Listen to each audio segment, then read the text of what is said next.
is my game, you know I'm the master. Fitting all the pieces faster and faster. Competition's on, I'm ready to compete. I'll finish that puzzle right under your feet. Putting every piece in its perfect place. Time ticking, heart racing. Gotta keep up the pace. Feeling the adrenaline is running through my veins. I'm the puzzle king. No one can beat my gaze. Jigsaw puzzle is my obsession. It's true, I conquer them too. The thrill of the chase and satisfaction I see. I'll complete that puzzle in the blink of an eye. Puzzling is my game, you know I'm the master. Fitting all the pieces faster and faster. Competition's on, I'm ready to compete. I'll finish that puzzle right under your feet. Putting every piece in its perfect place. Time ticking, heart racing. Gotta keep up the pace. Feeling the adrenaline is running through my veins. I'm the puzzle king. No one can beat my gaze. Jigsaw puzzle is my obsession. It's true, I conquer them too. The thrill of the chase and satisfaction I see. I'll complete that puzzle in the blink of an eye.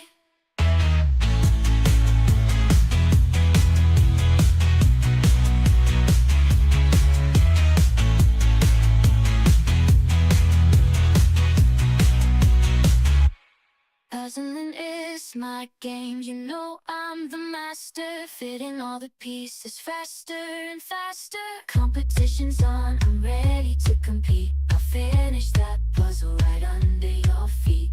Putting every piece in its perfect place. Time ticking, heart racing. Gotta keep up the pace. Feeling the adrenaline is running through my veins. I'm the puzzle king. No one can beat my gaze. Jigsaw puzzle is my obsession. It's true, I conquer them too. The thrill of the chase and satisfaction I see. I'll complete that puzzle in the blink of an eye. Puzzling is my game, you know I'm the master. Fitting all the pieces faster and faster. Competition's on, I'm ready to compete. I'll finish that puzzle right under your feet. Putting every piece in its perfect place. Time ticking, heart racing. Gotta keep up the pace. Feeling the adrenaline is running through my veins. I'm the puzzle king. No one can beat my gaze. Jigsaw puzzle is my obsession.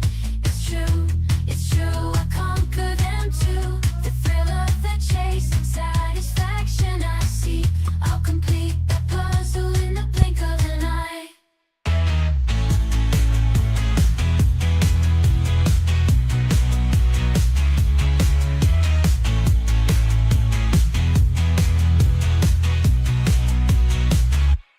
Puzzling is my game, you know I'm the master. Fitting all the pieces faster and faster.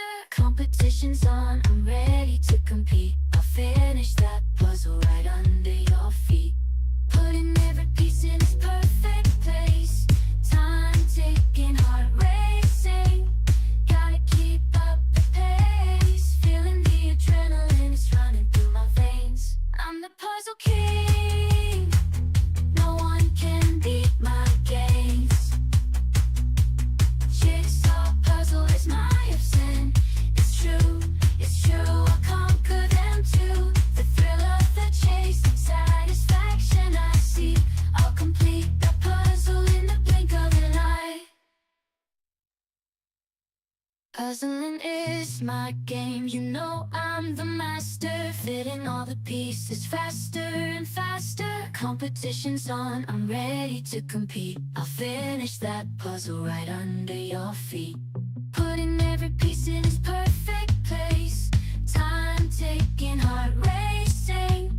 Gotta keep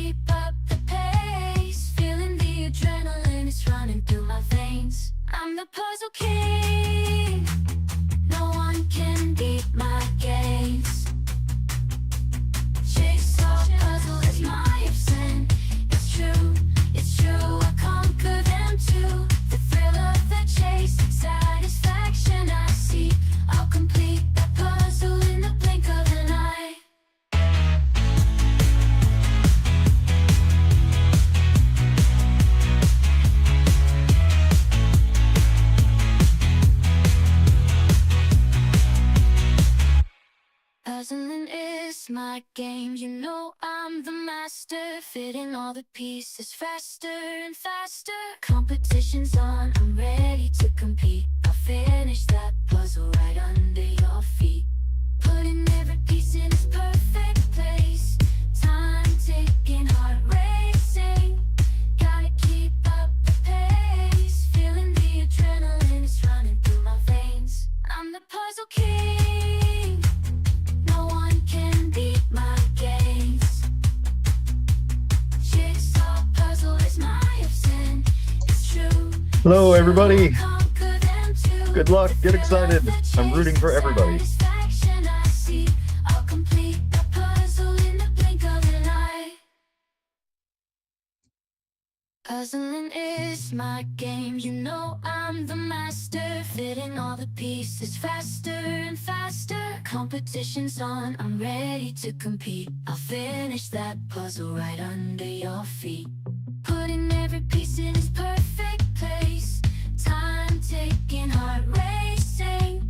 Gotta keep up the pace. Feeling the adrenaline is running through my veins. I'm the puzzle king.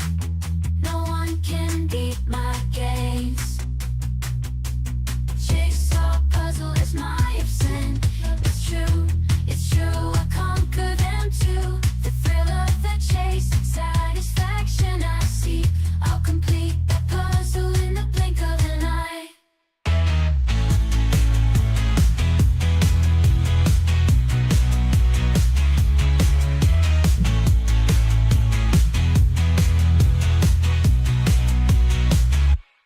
Puzzling is my game, you know I'm the master. Fitting all the pieces faster and faster. Competition's on, I'm ready to compete. I'll finish that puzzle right under your feet. Putting every piece in its perfect place. Time ticking, heart racing. Gotta keep up the pace. Feeling the adrenaline is running through my veins. I'm the puzzle king. No one can beat my games. Jigsaw puzzle is my obsession. It's true, I conquer them too. The thrill of the chase, satisfaction I see. I'll complete the puzzle in the blink of an eye. Puzzling is my game, you know I'm the master. Does anybody have Fitting all the pieces like faster little and faster. pre-puzzle competition Competition's on, rituals I'm that you do? ready Like, to do compete. people I'll do laps finish around the that table puzzle right or under just try to your like feet. stare down the Putting every box piece in its perfect and will it place. into an image Time that you're ticking, heart familiar with or racing. comfortable with? Gotta keep Yeah, there you up go, the Yorm. See if it pace. helps. Feeling Just the adrenaline is manifest running through an my image that veins. works for I'm you, the and puzzle king. maybe No it'll one work. can beat my games. Some Jigsaw warm-up puzzle moves. is my What obsession. what does a warm-up puzzling move? Is it just a lot of this, or do you like spin it, like do you take a piece and like spin it around a little bit?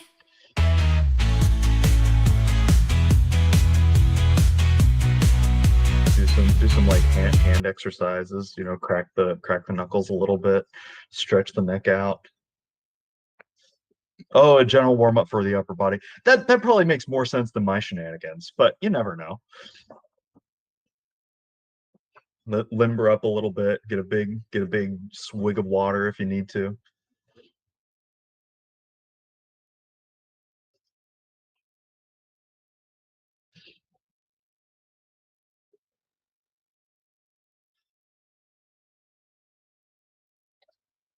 Yeah, Ingo. A lot of people also do like 100-piece puzzles that they're super familiar with, so that way they have that like finger speed locked into their body before they even get going, which is really cool.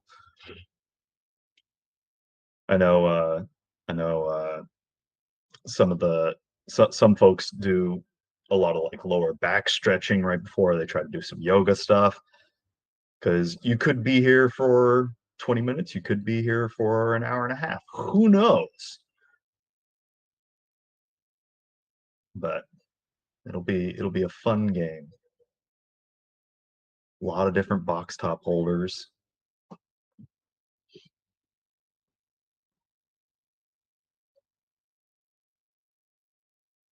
Well, I'm not allowed to unmute anybody else, but that's okay. Hello, everyone. Hello, Jim. Hey. And hello, all the participants and those on YouTube. Oh yeah, I just wanted to say the puzzle today has plastic stickers on it. So you can have some scissors handy if you prefer to slice them or just peel them off.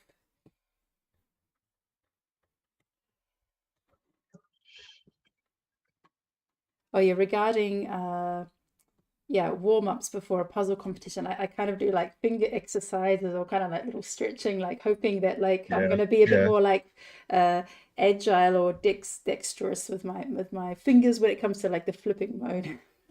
Yeah. And yeah, Has I find anybody? Oh, I was gonna say, has anybody noticed that they like take care of their nails a little differently going into speed puzzling? I feel like they shouldn't be too long, but being too short is not good either. Like you need it does help to have a little bit of some A little leverage, bit of scoop. some nail leverage here. Who knows? You might have somebody that like just goes full Wolverine and just like stabs the pieces and Well, chunks them in place, right? Inga just wrote that in teams, the nails are dangerous if you're like, Yeah, if you collide. it's a tactic that hasn't been tried yet. Who knows? Yeah. All right. So we're 10 minutes out. So I'm just going to put Lena and Jim on the screen. So, yeah. Hi, Lena. What are you looking forward to today? I'm hoping that I'm not going to be as overwhelmed as the first time. And yeah, I just want to have fun, see some people puzzle very fast. Yeah. Yeah, any ones in particular that you're looking to have a keen eye on? I mean, of course, Alejandro and Kristen. But yeah, I'm not sure if someone might even come close to them. I don't know. I'm very excited to see. Yeah. No, it's gonna be a really tight field today. One of some of the people that I have an eye on is Victor from Poland. That whole squad is very strong this year, and I'm expecting them to be really great at Worlds. Tobias is here as well as Kiara and Hannah. They are all very strong puzzlers who've consistently done well, not just at Worlds but also in the EJJs across the board. Inga and her sister, they're both super strong. So this is going to be an exciting one. Lena, I know you don't want to be overwhelmed, but I kind of hope you do, because that means it's a really close race, and that makes it really exciting. Well, actually, we have 20 less people than last week, if that helps. So we did have about 78 people for number 14, and then 73 people, I think, for number 15. But today we only have like 58 or so. So I think it'll be quite manageable. Only 58. Yeah, but still some of the best puzzlers in the world. But I love it that we have this mixture. You know, we have people participating for the first time. There's always names that I don't recognize. I think Marilyn from Estonia is joining us for the first time. And there are Magda from Poland possibly is also new. So we have a really great mix of experienced and people starting out in the competition. So yeah, I think we're going to have fun today. All right, I'll just we have what, 7 minutes to go. I'll just start doing some of the last minute administration. And yeah, I see that we have some people joining us: Mary, Annalise, Shannon, Marcia, Romanian, SJ, Chris. Thanks for joining us, Pamela. Yeah, and hello to the folks in Minnesota. Sometimes considered one of the major hubs of puzzling in the U.S., where they have the Winter Carnival competition, which is absolutely fantastic. That's one where they use if you're not familiar, they use a puzzle twist, which is a brand where the image on the box does not match the image that you're puzzling, which is really tricky for a lot of people to wrap their heads around. So it's a fun competition to check out. Oh yeah, that winter carnival sounded so much fun. I did chat with I chatted with Kay who was one of the volunteers at the winter carnival, and yeah, she's a puzzler but not a speed puzzler, but she really had a lot of fun being there, and she was actually the official timekeeper for the Reuter sisters. Oh wow, So that's a fun pair to see up close. Um, just I mean, they're those two have been puzzling together for so long that they have sort of this second language where they can almost grunt and the other one knows which color that they're going for, which is pretty impressive.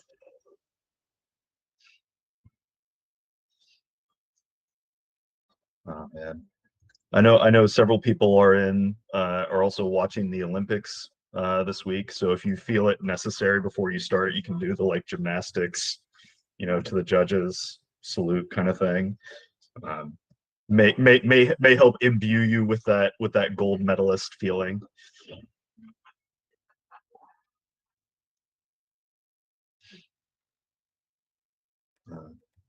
Also, fantastic wrapping job on those, Michelle. That looks lovely. well, Anytime. I can't take credit for all of it. So I have wrapped a couple of hundred of these puzzles, but my daughter has also helped, and my colleague Carolyn has done the most of the batch that we sold this week, and my niece also helped out. Oh, and my other colleague Fatima as well. So it's when you have like, how many did we have? About 400 mystery puzzles. Like it has to be shared around. Michelle, you're supposed to take all the credit for yourself, so that way it looks like a one-person operation. No, that's really great that you have so much support, that helping you out with that. And I hope everybody here also has like their puzzle supports team in some fashion.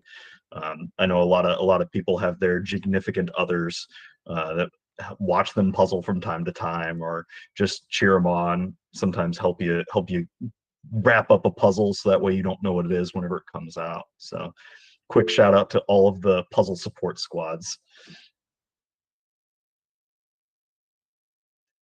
Yeah, Quinta is fantastic.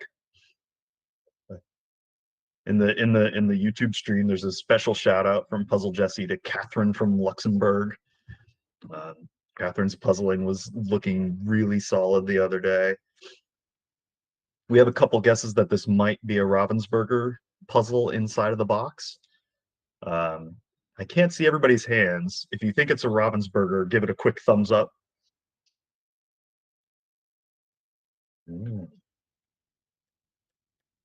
couple of people. Okay. Okay, I see If you, Zach is in the meeting, but didn't register. I only have two from the UK's, Janie and Richard. But I think I recognize everybody else's name. No, sorry, actually, I did. I think a couple of people weren't able to make it. So we had 52 register. We have 53, including Zach. Plus us, we should have 58 accounts. Okay, 59. So we're almost there. I'm just going to wait for Arcadius. He's just having issues with his internet. yeah. Well, as you're waiting for that, I'll do a quick plug. There was a great article in the New York Times about speed puzzling where they got to interview Alejandro and Karen Puzzles. And also tomorrow morning, ESPN2 has coverage of one of the Origins speed puzzling competitions. So your speed puzzling is hitting the big time, guys. You're on the Ocho, which is really fun. So be sure to check that out. Okay, I think everybody's here, and Arcadius' his internet is back on. So You may go ahead and unwrap the wrapping paper and remove the plastic stickers. The moment of truth. The opening of destiny. Will this be a puzzle that favors you or one that goes against the grain a little bit? Does that say Star Wars? Does it? Yes! Get hyped. Michelle, did you pick this because you know I love Star Wars? No, I'll get to that in a moment. I picked it before May the 4th. And then I saw it was used on 2 competitions on May the 4th. So I'm not copying them. I did actually order it in April. So okay, so if you've removed the stickers, okay, I see some people are still peeling off the stickers. Yeah, it was a great article. I read it to the end, and yeah, it was nice. Oh.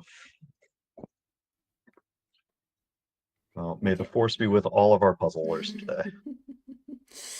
All right, so when you're done, you can just place it back on the middle of the table. I see that Vesna's still opening hers. Okay, ready to go.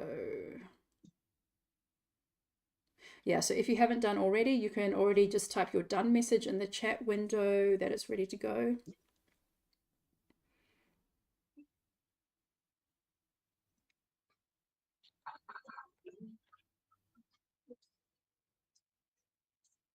Okay, counting down. I'm just going to get my start message ready. Counting down in 5, 4, 3, 2, 1, go. All righty, everybody. Let's get flipping. Lots of bag openings. So this is always an exciting moment to see, are people doing one big dump? Are they going to do a rainbow spread? We've seen a lot of different tactics over time that people take just to get the initial flip and sort going. And if you're watching closely, you'll see a lot of the top puzzlers, they're going to have most of that pile flipped and the initial sort and probably start building around the 3-minute mark, maybe about 3:40, maybe about 3:30, 3:45, depending on how many pieces they're going to try to pull out of that. So this is the Star Wars puzzle from Ravensburger. It's called The Mandalorian, the Child. And we have a lot of text on these puzzles, so almost like some Polaroid pictures with the white borders. The text says, seems like a different language to me. Mando, Incinerator, Armorer, Grief, Karga, Yavas, the Mandalorian, the Child, 1G11, Kühl und Blorg. But I think it's quite fun. We have nice colors, illustration. Yeah, so yeah, this was actually I didn't even know what May the 4th was, and I think the first reference to it was on Instagram when I think Jim, you made a little like Lego story for May the 4th, and then I kind of realized, oh, May the 4th, May the Force be with you, and then at the same time 2 competitions announced on Instagram that was the puzzle. And actually quite funny is that the winner of the DC regional competition was someone you know very well. Can you guess who it was? It was Emma Pan, Yes. one of the folks on the Wicked Quick team. Yeah. Yeah, so Emma Pan won the individuals with this puzzle with a time of 50 minutes and 32 seconds. Yeah. And since this puzzle's been out for a bit and is sort of on the competition circuit, I fully expect some pretty fast times on here. If I remember correctly, I think Victor has done this one before. Teresa, several other top players have done this one, so we might see some really solid sub 40 times on this. So on the screen right now we have Alejandro from Spain, Amka from Germany, Anna from Germany, Aneta from Germany, Akarius from Poland, and Aylin from Argentina.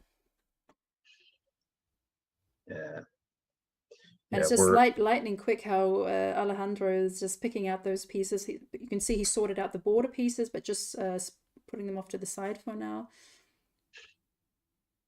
Yeah, there's a lot of paint like color schemes that are easy to get distracted by. So if you're going for certain targets in this puzzle, you could real easily get pulled down into going for 3 or 4 different projects.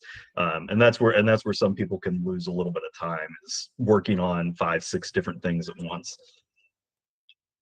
And right there, Alejandro has started building his edge at around 315, uh, which uh, which is a really, really great start to get moving on this one.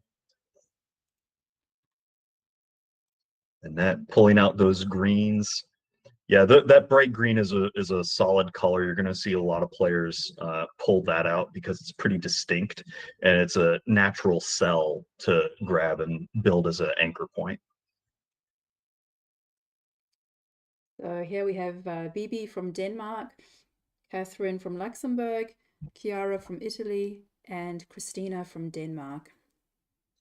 Yeah, so the brightest colors that jump out, there is some green, and then there's also like a yellow background and like 3 kind of sunset backgrounds. So three of the characters have pink reddish skies behind them, but there are also a lot of darker colors. Yeah, and a lot of times the armor on the Mandalorian and some of the stormtroopers, with that paintbrush comic style, it can look a little muddy on the pieces themselves. So you would probably expect a little bit of a slowdown for a lot of folks in those regions. And But Alejandro everybody has is already finished the sky of Grief Karga.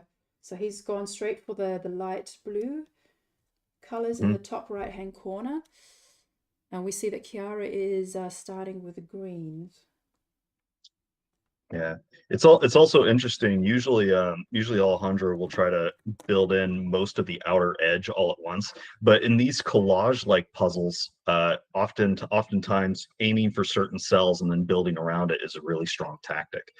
This puzzle has a little bit of a trap though, in that if you look closely on the image, it's not a perfect collage where it's like in specific rows and columns. Things are a little tilted or contorted, and that can make the lines show up awkwardly on top of the pieces. And so you can easily get a little lost in the sauce going on this one. Yeah, so when I started this puzzle, I actually went for the text straight away. I thought, oh, there's words on there. I like words. I can assemble the words, but it was harder than I thought because the words are kind of illogical. But I did get Well, them in the end. But yeah. the words are illogical if you're not one acquainted with the Force.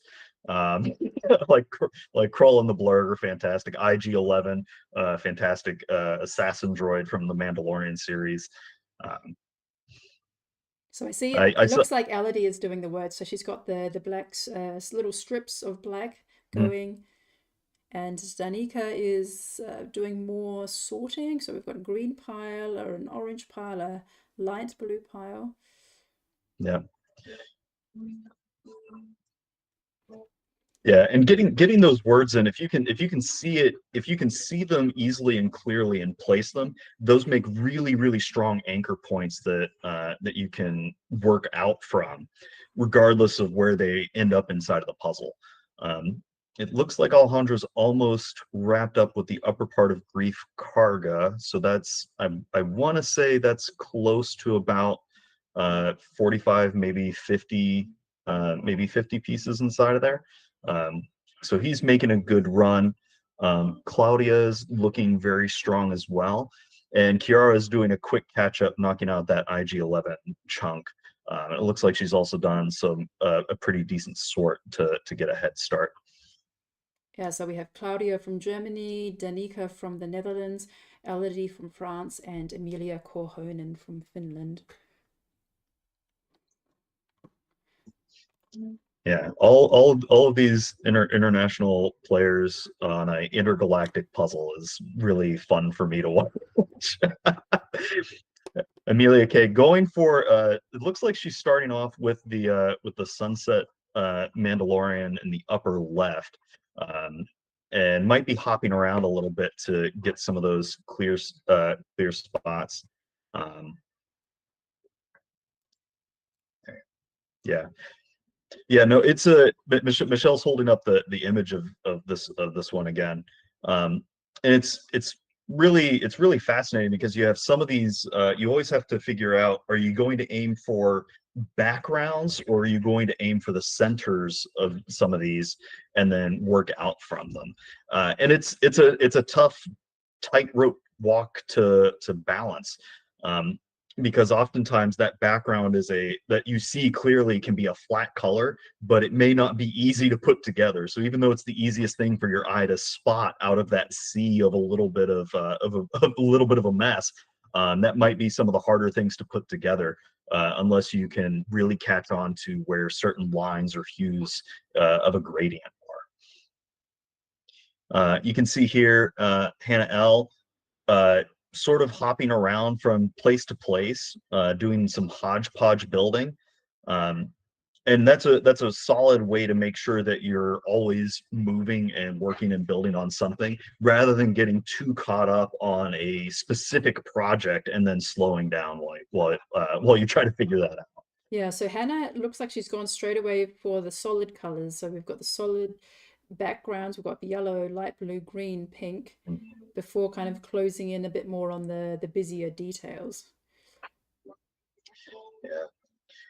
Yeah, if people want to guess in the chat what the time estimates are, I think 37 minutes is a pretty solid estimate. I'm gonna go out on a limb, and I'm gonna say that somebody might sub 35 this one. I think we might see some really quick puzzling on this.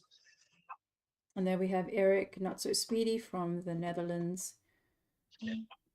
I like to think that the Not So Speedy is just lulling everyone else into a false sense of security, because Eric is pretty quick and has nimble fingers and is able to put a lot of things together pretty quickly once he's sorted them out of the pile. Well, his wife is Ellen and his sister-in-law is Inga, so maybe he's using them as benchmarks. So but he did say he was probably going to, he said he really likes listening to you, Jim, but he's probably going to turn down the volume today because he doesn't want to get distracted because he enjoys listening to so much. It's perfectly understandable. You'll see a lot of puzzlers, they'll put headphones on and they'll play music that's set to certain speeds. So that way they know, am I falling behind, or, this is the time marker once this certain song starts. And it kind of helps you get into different grooves. So here's Inga from the Netherlands, Iris from Denmark, and Janie from the UK. All very strong puzzlers. Iris also going for some of those flat colors and hopping around a little bit from place to place. It looks like Janie is working on a lot of the edge and then filling in, similar to how Alejandro started with that bright blue of Grief Karga, and then working around. But she has a little bit of red, some bottom corner. And this is the stage where it's usually difficult to see who's in the lead and who's ahead, just because people are working on different spots in different places. Taking a quick look, it looks like Kiara has most of Grief Karga knocked out, along with IG-11, and I can't quite see the backside of Alejandro's table, but they may be pretty even right now, Alejandro and Kiara.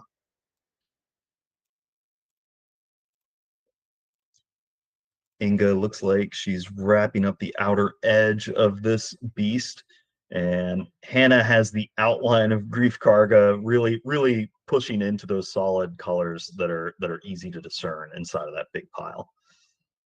Here's Jorn from Germany, Katrin from Switzerland, and Kirsty from Finland. All right, Jorn's off to a really solid start here. Looks like he's going for the bottom edge. Also has some of that green knocked out. Katrine also doing the Grief Karga and the IG-11 blue background and that little bit of red going into the blurg section.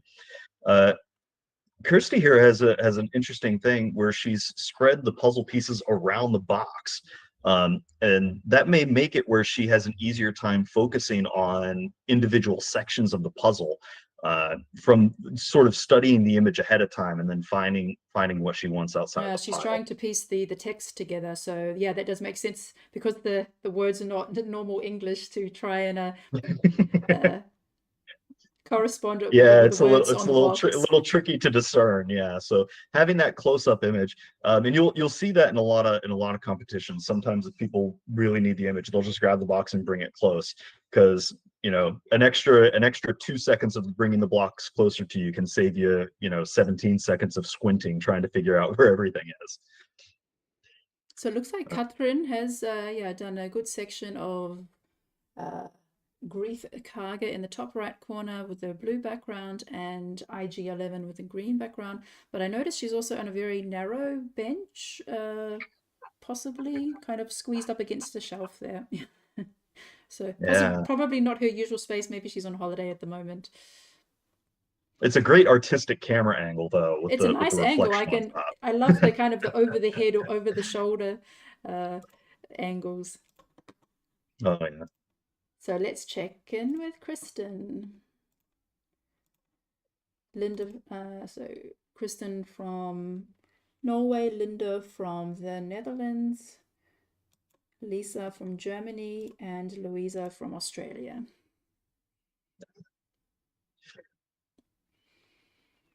And we're closing in on close to the 15-minute mark here. And Kristen has done a fantastic job knocking out a lot of the background colors. She's doing a similar tactic to what Chiara is, of getting a lot of the flat colors and then boxing in away from them. Oh, she's finished the child, the little mini Yoda. Oh yeah, that's a tough chunk to try to knock out. I didn't even see that up near the top. Kristen does this really cool thing where she builds out from the middle a lot. Some puzzlers move everything to one side and then build in this clear area. You can see Chiara doing that and Alejandro.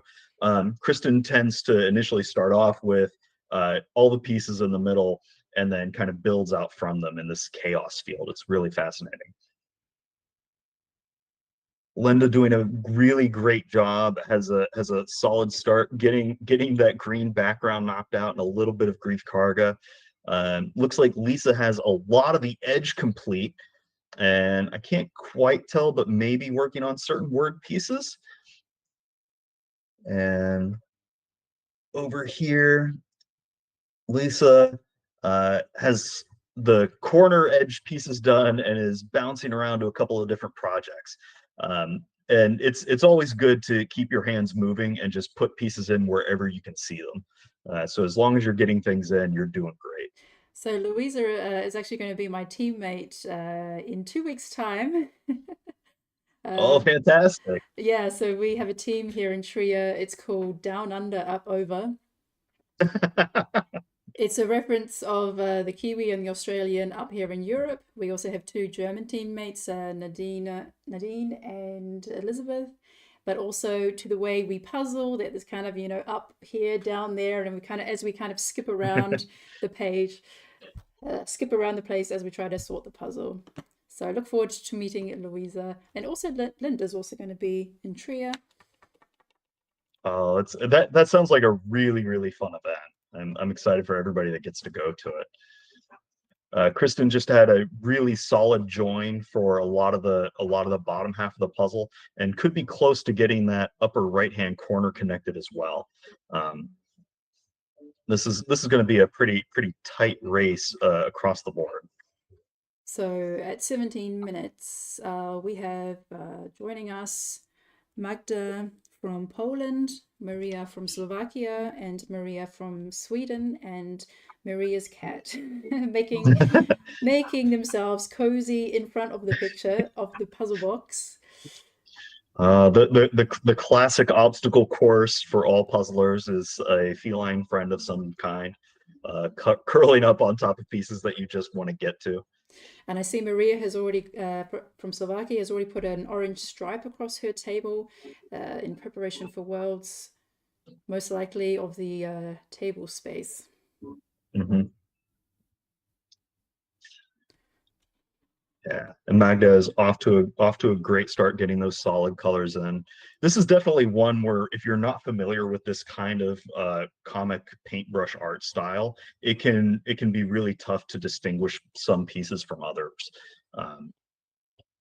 It was harder than I expected. I thought, oh yeah, it's got nice colors and you've got all these clear sections, you know, you're divided by the white borders, but there's also a lot of shadow there on these robot looking things. Yeah, on all the droids, the metallic look and some of the reflective armor, that paintbrush style can get really muddled on the pieces themselves, especially whenever you have like the armor up in the mid upper right and the Mandalorian in the mid bottom left. Those two shades of brown can overlap in ways that are a little tricky to see visually. So sometimes you'll see people space pieces out a little bit so that way they can see them a little bit easier. Sandra says all puzzlers need a puzzler helping. I've not heard of cats referred to this way, but from now on, that's what I'm going with. Emphasis on the paw, the paws. Yeah, the puzzler. Mariana has a big chunk of her puzzle knocked out here. She has a whole vertical chunk squared away, and some really good sorting. You'll see this where there's a trade-off of sorting ahead of time to try to gain some speed later on. So we're hoping to see some acceleration for a catch-up. So Mariana from Portugal participates from 2 countries. Sometimes she's in Portugal and sometimes she's in France. So she actually lives in France, but she went over there for the Portugal Championships, of course, and when she's visiting her family. So the puzzles go back and forth. Oh, wow. So we also have Marilyn from Estonia and Natalie from Germany on the screen. So my time for this puzzle was 1 hour and 8 minutes and 45 seconds. So I was, pleased with that. I thought I would be a bit closer to the hour mark, but I did slow down when I got to like the shady backgrounds, and also the jacket. When I'm describing this, I feel like I just don't have the words. I'm not a Star Wars person. Oh, the cape, the cape coat, part on Grief card. It looks like a winter coat. It sounds weird calling it the child. Let's just say it's a baby Yoda wearing a fluffy winter coat. It's actually a beige color, and it's the same color as this giant lizard. The animal. bird, yeah. Yeah, so at some point I had these beige pieces and I was like trying to match it up, and I was like, oh no, it's not actually part of the coat. It's actually, and there's also these shades of contours. It's like, no, that's actually part of this beast that's being ridden. So that did trip me up a little bit. One of the things we talk about a lot is being able to switch lenses. So how are you seeing the pieces? Are you looking just at the color? Are you looking at outlines? One of the things that we talk about is being able to switch to texture. So are you able to zoom in and see, are there little telltale signs on the pieces that might edge it one way or the other as to which zone it's supposed to end up in? And that's where over time you start seeing those subtle differences a lot easier. A lot of the pro puzzlers like Alejandro, Chiara, and Kristen, they lock in on that pretty early. So here's Patrick from Switzerland. I love he's made like a little sign as if he was at the championship, like the little nameplate on the table with the Swiss flag there, and got his little mascot, which is a cat with a puzzle piece made by his godchild. Very sweet. Here's Ricardo from Germany. Yeah. Looks like it quite a low table and bending over. And Richard from the UK. Yeah, Richard almost has that full edge complete, which is a great start. A lot of people bounce back and forth, edge first, not edge first. Either way, once you get the edge in, you know you have at least 86 pieces down. So that's close to 11.5% of the puzzle knocked out. So always be excited once you get a good chunk of the thing in there, because you're going strong. SJ is pointing out that in marching band, can tell from a song how many beats per minute it is, and that's a really good trick. Is if you know certain songs have certain beats per minute, you can set yourself up to feel that clip and stick to it. Kristen now looking really strong here. Has several major chunks of the collage locked out, and is sort of in the fill-in stage. Alejandro still hasn't completed the whole edge, which is curious for him. But again, these collages, sometimes people take different routes in order to solve them out. So here's Rika from Finland, Sana from Finland, and Sarah from Portugal. Yeah, Rika's off to a really good kick here. And you'll notice sometimes, if you look at different puzzlers, they end up leaning on the table a lot, with like one hand or the other, and that can sometimes slow you down, because now you've taken a hand away from being able to puzzle efficiently. Although there's something to be said for taking a few seconds to just rest and recuperate before going on to another round of blitzing. Sana's looking great. And is this Sarah in the bottom right here? Yeah, Sarah. Yeah. Sarah's using that rainbow spread technique that we see a lot from Karen Puzzles as well, in order to initiate flips and pulls out the gate from there. So I'm still heading through the list alphabetically. We're into the S's now. So we have Sarah from Sweden, Siobhan from Ireland, and Smaranda. Where is Smaranda on my list? I know she's living in a country that's not her nationality, so just... Or did she forget to register this week? Let's see. Well, I know she was in our other competition. I can just check the results. We can piece it together. One of the things that I get a kick out of watching some of the top puzzlers is how light they are with their fingers. You'll notice that a lot of times they're just using the tips of their fingers to flip things, rotate them, move them around. They're not like going full fist crunch while they're picking things up and moving them around, until they're just loading one hand to move pieces is a big load. From one side of the board to the other. A lot of them have this really light, almost bumblebee or butterfly kind of movement in their fingers, which is really fun to see. Yeah, so we just published the results today for Euro Jigsaw Jam 15, and Smaranda was in there. So I'm guessing from the flag, it's a blue, yellow, red striped flag, vertical lines. I think that's Romania. Yeah, I fully admit that my flag knowledge lags infinitely behind my Star Wars knowledge. Okay. So I apologize for not knowing that. Well, doing the Jigsaw Jams has definitely helped me recognize a lot more flags now. But there's so many that have lines of different colors, and there are some that are really similar, like Netherlands and Luxembourg are kind of flipped upside down. Germany and Belgium are the same, but just one's vertical, one's horizontal. But yeah. Kristen might have a major join coming through the middle of this now. So we're at 27 minutes, and we have Steffi B from Germany, Susanna from Germany, and Tammy from the US.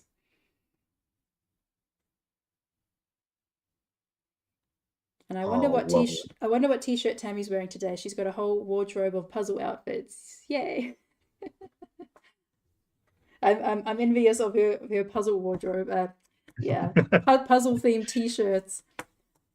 But actually, we're getting for our team in Trio, we're getting t-shirts printed. So I will have one Oh, that's t-shirt from them, exciting. and I now have a t-shirt from Dust Puzzle Collective, and also have a shirt for myself and my pair at the Worlds. So I'm beginning my puzzle outfits.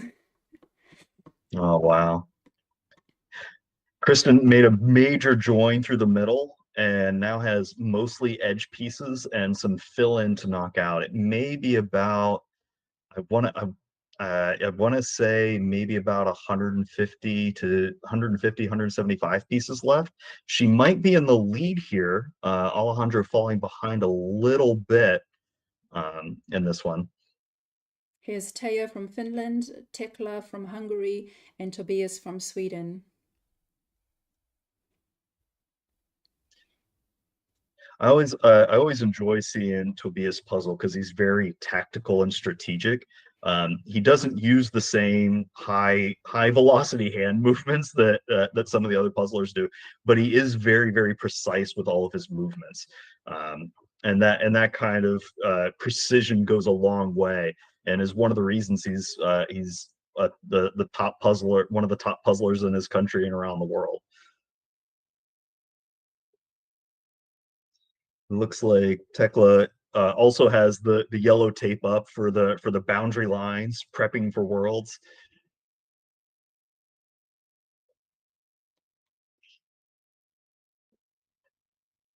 Oh wow.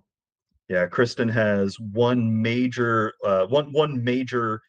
chunk of a collage to knock out, and then edge pieces all around. She may be in the lead here. Um, Kiara doing a really good job. This is the slowdown that we expect for a lot of the players, where it's sort of this muddly brown. Does this cape go here or there kind of thing? It's this is where it gets a little tricky for a lot of folks. Here's Farina B from Austria, Veronica from Germany, and Vesna from Finland. And we can see on Vesna's timer, it's just crossed 30 minutes. And that 30 minutes is around the time where people start really feeling it in their back. Your focus starts to waver a little bit, because it's hard to keep that kind of laser precision and speed for an extended period of time, right? There's a reason that Olympic sprinters don't sprint for 15 minutes straight, right? It's a different sport once you start going over 10 minutes for anything. Really well done job there, Veronica, getting that edge knocked out and a lot of anchor points built in to now blaze through the second half of this. So we're reaching the end of the alphabetical list. Here's Victor, and Victor has, yeah, quite a lot done. He's at the point of, yeah, filling in the gaps, but you can see all of the pictures are done, except the bottom left is the Javas. That one hasn't been started yet, so we could say out of the 9 portraits, 8 of the portraits are done. So actually that's the same spot where Kristen is working on at the moment. So Kristen also has 8 of the 9 portraits done. Yeah, those Jawas in the bottom in the bottom left are really difficult, because that's that muddled purple, hard to see which color goes where, and it's a pretty decent chunk. So it makes sense that a lot of the puzzlers decided to leave that for a little later in the game.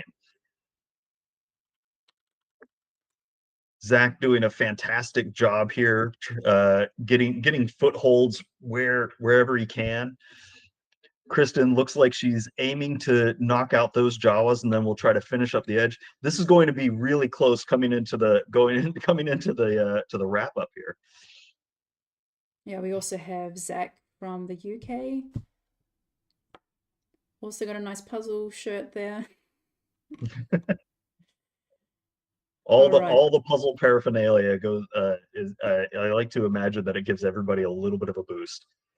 Plus 1 to your base puzzle speed. And here we go. Kristen, maybe a handful of pieces away from finishing up the Jawas, and then has some edge and some other top to finish up. Alejandro has done a really good job sunbursting across most of this puzzle, starting in one place and then branching out rather in a really cool fashion. This artwork may have gotten to him a little bit and bringing him behind. So Kristen only has the border to go. She's Oh just yeah, plugging away at the last border pieces. yeah. Has maybe about 60, 70 pieces left or so. Yeah, I mean, Victor has done most of the border, but he also has some gaps in the middle. Yeah, this is a really fun track, fun opposites, where you have one person that was trying to fill in the outside, trying to see where those gaps are, piece by piece, brute forcing it. And Victor, because he already started from the outside, has a lot of spots where he can box in and see the pieces that he wants and then place them right away. They might be close to even. I think Kristen's slightly ahead at the moment. But going into this, Victor picking up his speed, he's going to have an acceleration in this half of the puzzle now that everything's boxed in. You can see his hands flying all over the place. He grabs a piece. It looks like he's not loading a hand in particular, and he's just grabbing pieces with both hands and then dropping them in, rotating them as quickly as he can. Kristen going from one piece to the other, just dropping it in, right hand, using that skill from Worlds 22 where she only needed one hand to come in real quick. This is going to be very, very tight here. We see Kiara still blazing through, but this is coming down to Victor and Kristen, I think, into the finish. Victor rotating pieces as quickly as he can. Kristen getting a little just relentless. There's not an acceleration to her pace here, but she is very consistent in place. Victor starting to pick up a little bit. He might have run into some snags here with a lot of that muddled brown and some of the capes that are in that upper quadrant. Kristen pulling ahead just a little bit here. A handful of more pieces to go. I always get exciting. We may not be able to break sub 35, but sub 36 is certainly possible here. Kristen, one more piece, one more. And this is where sometimes adrenaline starts taking hold. And if your hand shakes a little bit, your piece placement may not be perfectly accurate because you can feel the end coming. And so you want to be faster. So sometimes your hand moves faster than your eye and you make slight misplacements.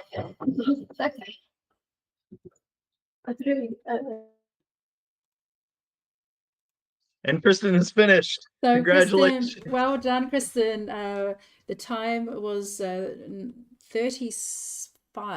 around 35 minutes. Wow. Yeah. That is absolutely wonderful.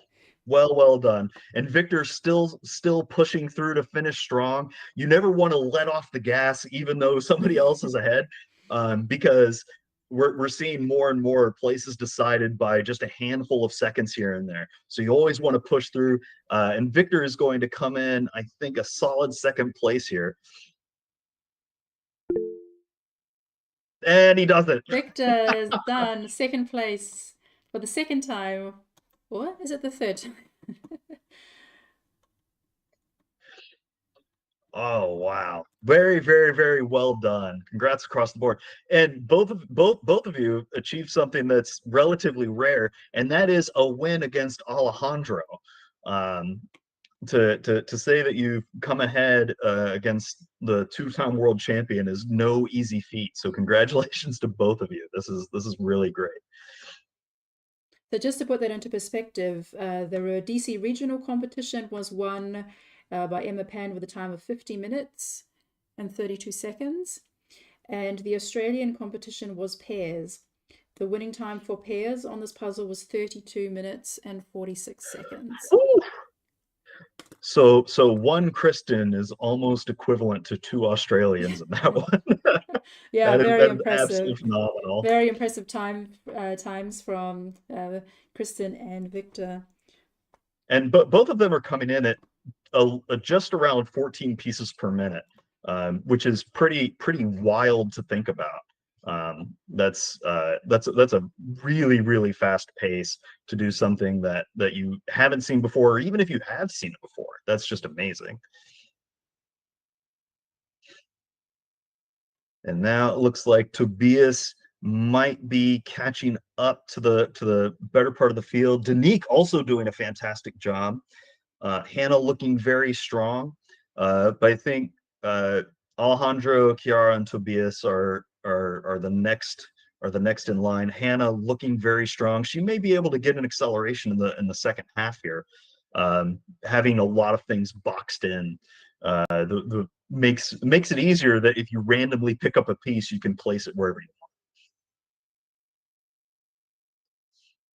Sometimes think about probabilities of what is the most likely place that a piece can go if you pick it up. Do you have a good chance of just being able to drop it in? And that's where, if you have a lot of stuff, that a lot of regions that are mostly built out, if you just pick up a piece, no matter what you've picked up, you have a good chance of putting it in. So that's why you see a lot of puzzlers crank up the pace a little bit in the later parts of their puzzling. So it looks like Mariana has 40 pieces left. Oh, wow. Look at that. And she has a similar thing that Kristen did, of not the full edge completed yet. But she's going to be able to brute force that, and then a couple of lines in through the middle. Really fantastic job. Danique puzzling on a dark table, that visual contrast might have been a little tough for some of the way that the paintbrush armor looks on there, and is a little muddled. So that may be a little bit of a detractor there. Hannah looking strong, has filled in most of the backgrounds in a lot of those cells, which is a really strong play. You're going to see a lot of puzzlers do that. Hannah looking strong. Tobias, that same relentless pace. Just pick up a piece, drop it. That Java section throws a lot of people off. So you'll see folks do a lot of rotating, switch it around, trying to figure out exactly how to lay those pieces in. And that's where sometimes, after the 35-minute mark, that little bit of lag starts getting to you, that frustration starts kicking in. And you want to make sure that you can keep pushing through even with that. Mariana looking really great here. Has mostly edge and a handful of pieces across the middle. So we'll see if she does this similar to how Krista knocked out the last chunk of her puzzle.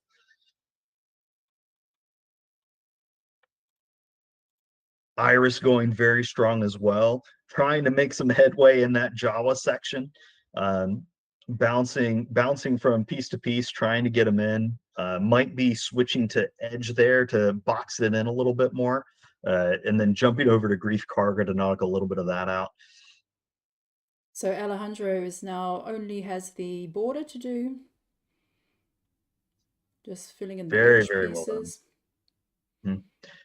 And we're crossing over the 41-minute mark, and you're going to see especially high level puzzlers, on average they're getting Ravensburger puzzles done somewhere between 36 minutes and about 43 or so. It kind of depends on the difficulty of the puzzle as to how much that shifts around.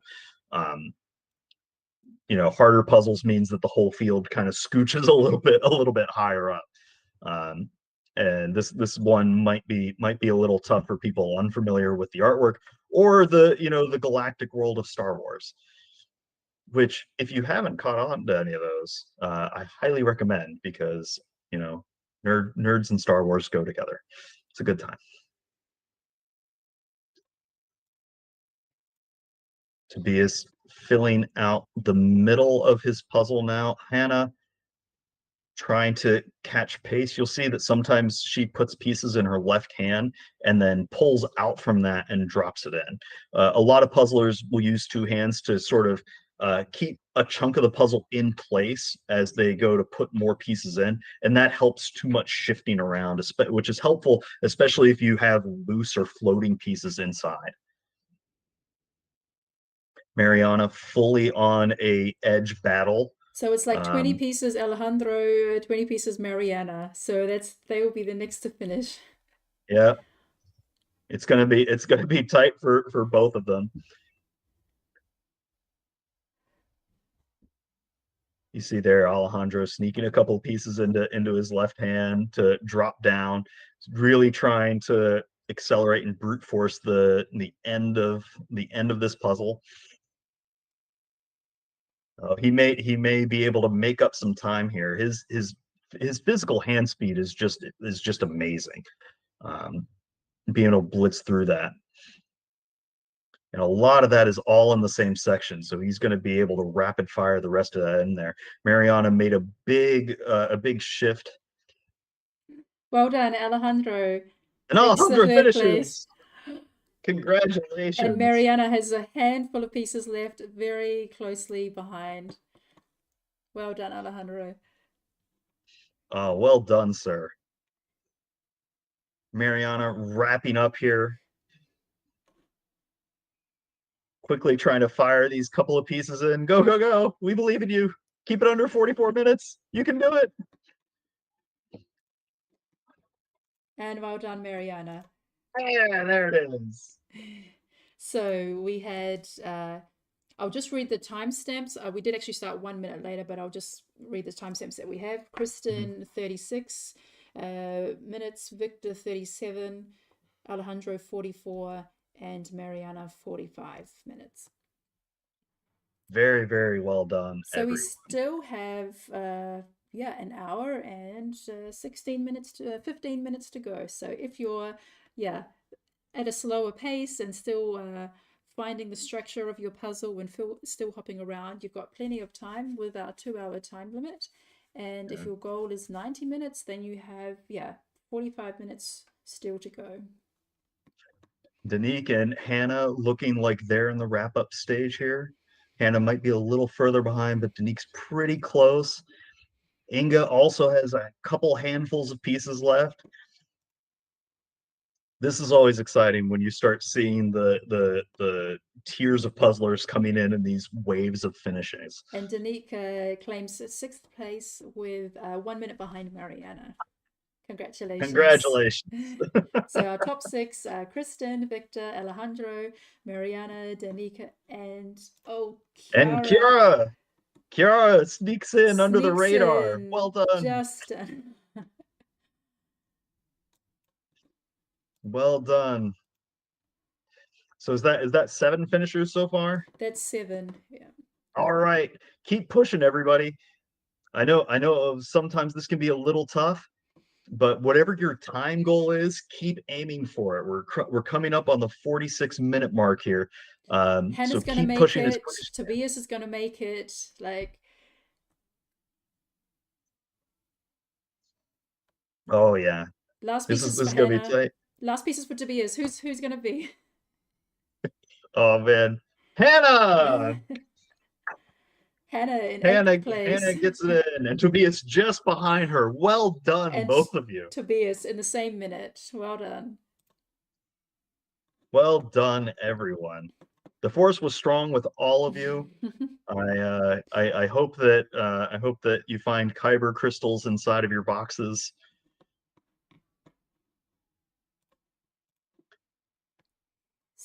Oh wow.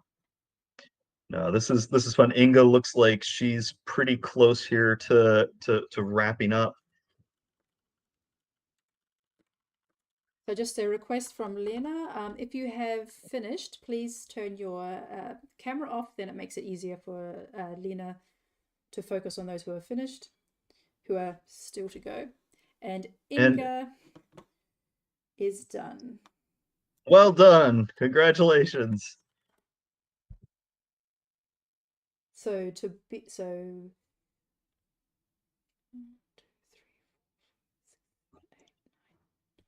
Yeah, keep pushing, everybody. Find your inner pod racer. or your swoop race if you're familiar with the Star Wars Legends lore, and keep pushing. This is like the Boonta Eve Classic. So Inga claimed 9th spot, 1 minute after Tobias. So 10th place is up for grabs. But I don't see anyone so close. It looks like we have a bit of a break here between the top 9. Everybody else has a good 50 pieces or so to go. Tammy's made a really fantastic bounce back. Initially, a lot of her field looked pretty scattered, but she also does that tactic sometimes of building out through the middle a little bit, and she's on a really good bounce back here. It looks like Maria could be ahead. Maria and Iris. And Tekla's looking really strong as well. It's gonna come down to who can solve out what they've boxed in already the fastest. And with this, with some of that paintbrushy artwork, that can be a little tricky.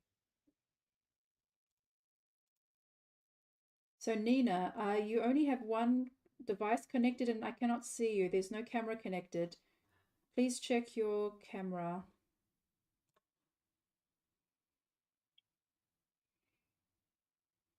Steffi doing a fantastic job.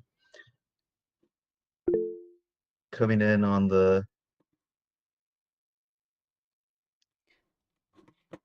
well done. Iris making a push here to try to wrap this one up. Those Jawas causing trouble for everybody, which isn't a surprise. They have a tendency to Jawas have a tendency to steal space parts from various individuals. So I wouldn't be too shocked if they're also hiding pieces from our puzzlers here. So Amelia Lieberman was not there when I did the initial going through alphabetically. Perhaps she, unless I skipped her by accident, but she is here and has caught up. Oh, fantastic. So now it looks like she's just got the maybe 20 or 30 pieces left. Oh, well done, Amelia.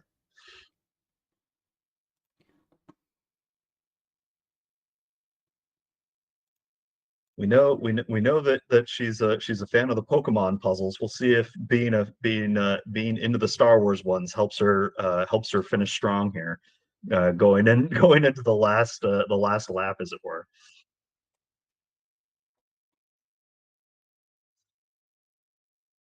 Is that Patrick?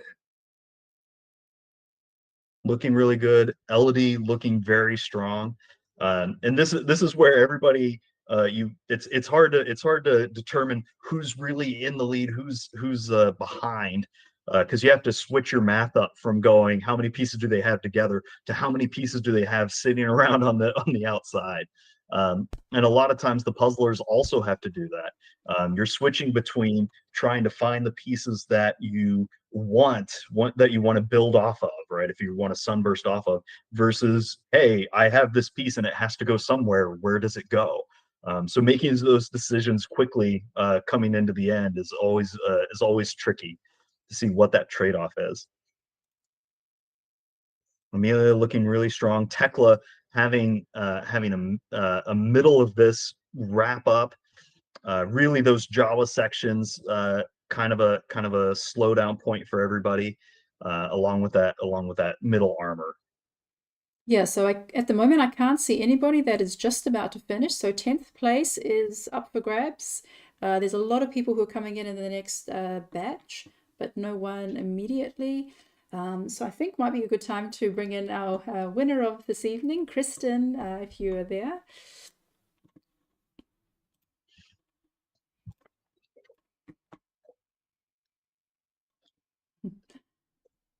Hi, Kristen. Hi, Kristen. Well, So what did you think of this puzzle tonight? Is this one you're familiar with? Yes, I have done this before, like a couple of years ago. I actually bought this in Valladolid the first year I attended the World Championship. Oh yeah, so has good memories for you then. It was the first I attempted to do like two-handed and having all the pieces on the table and sorting. So it was really difficult. Okay. Well, I was gonna ask, if this was your first puzzle using two hands, have you given consideration to using your foot to your arsenal of puzzling, like trying to use your toes to get one extra thing going? No, I think 2 hands is enough for me. The left hand is not always like very, I don't know. Yeah. Are you right-handed in your just in day to day? Yeah. Okay.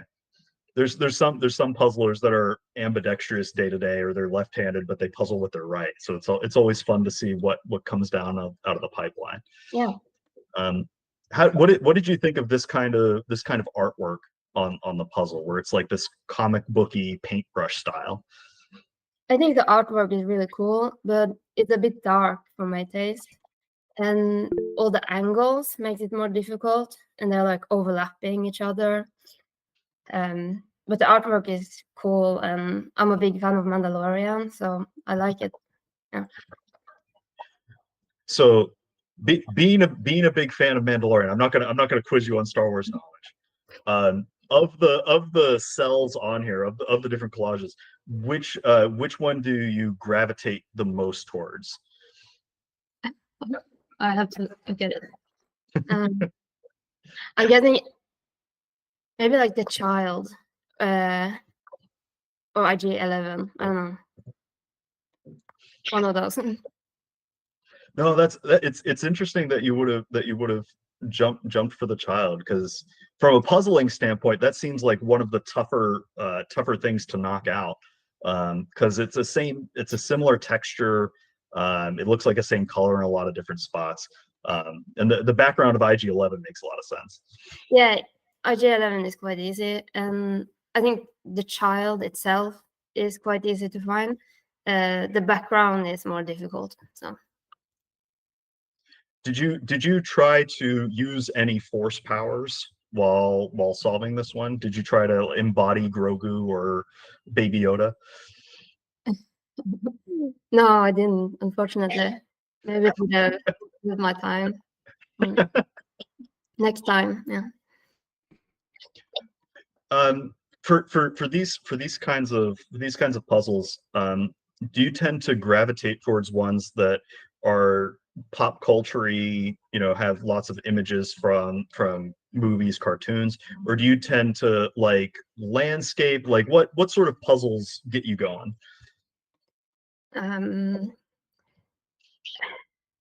I don't know if I have a favorite. I enjoy landscape puzzles. I think they're quite nice to do, like skies, but of course very colorful, like artwork with distinct areas are really fun, like the New York postcard and the London postcard, those ones. Yeah. What I know for a lot of people, where it's like a big landscape, there's often a slog feeling of, okay, this is a big chunk, I just gotta power through it. How do you handle getting through that slog portion? I don't know, I think it's the same, just like get through it one piece at a time. Sometimes I try to do like piece shape sorting, but it's not my favorite thing to do. Yeah. Do you use the like shape sort as sort of a last an emergency valve? Yeah, I think so. No, it makes a lot of sense. I mean, even in a puzzle like this, if people are struggling a little bit, like that Jawa section in the bottom in the bottom left there, I could see a lot of people going to shape sort on that, just because it's a little overlappy. Yeah. I don't know if it's like beneficial at a 500 piece puzzle, maybe like 1,000 and bigger. What's do you when you're preparing for Worlds, do you tend to stick with doing 500s for the most part, or do you do 1000s, 2000s as sort of a weight training program? It's mostly 500 pieces, but But I think, yeah, maybe after a vacation, I will like put a bigger puzzle on like the kitchen table so that I can do like 10 minutes now and then if the day is so hectic. Yeah. Is do you I guess that's kind of curious.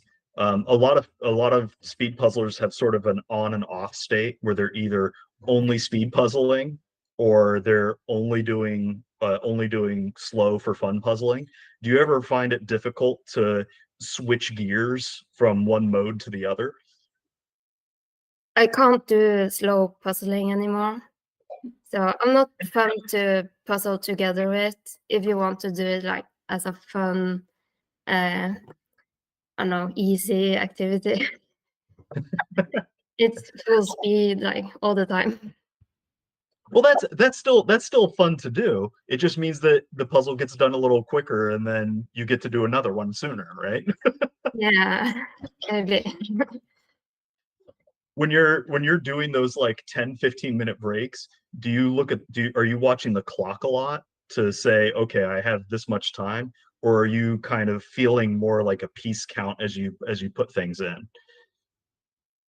No, I have to watch the time. Otherwise, I would like forget about everything, and hours will go by. So I have to be When very strict. Like, Gotcha. When you're speed puzzling, are you thinking about the clock at all? yeah.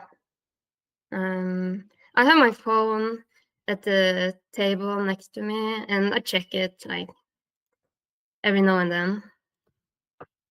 What sort of things go through your mind whenever you see the clock hit like 27, hit like 32? I mean, it depends how far into the puzzle I am. Yeah. Do you like if you're in the like in this puzzle when you were in the last couple handfuls of just the edge, did you have the clock sort of ticking in the back of your head at all, or was it something else, or do you just keep saying go go go go go go? No, I had my sister sit like in the corner, and I think near the end I asked her 2 times like, is anyone else like close to me? How am I doing? Yeah. That's really great that you have a support team. It's a lot of professional sports.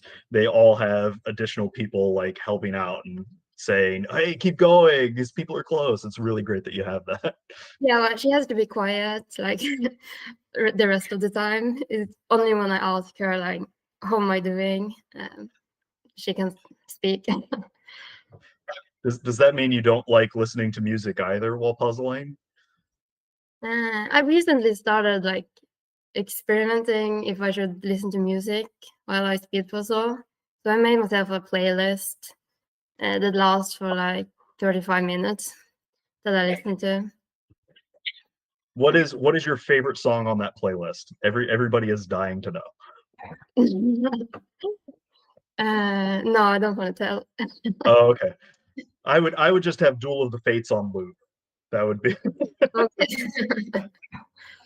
It's very strange music. So it's not strange at all if it works. no, that's true. Yeah. Yeah.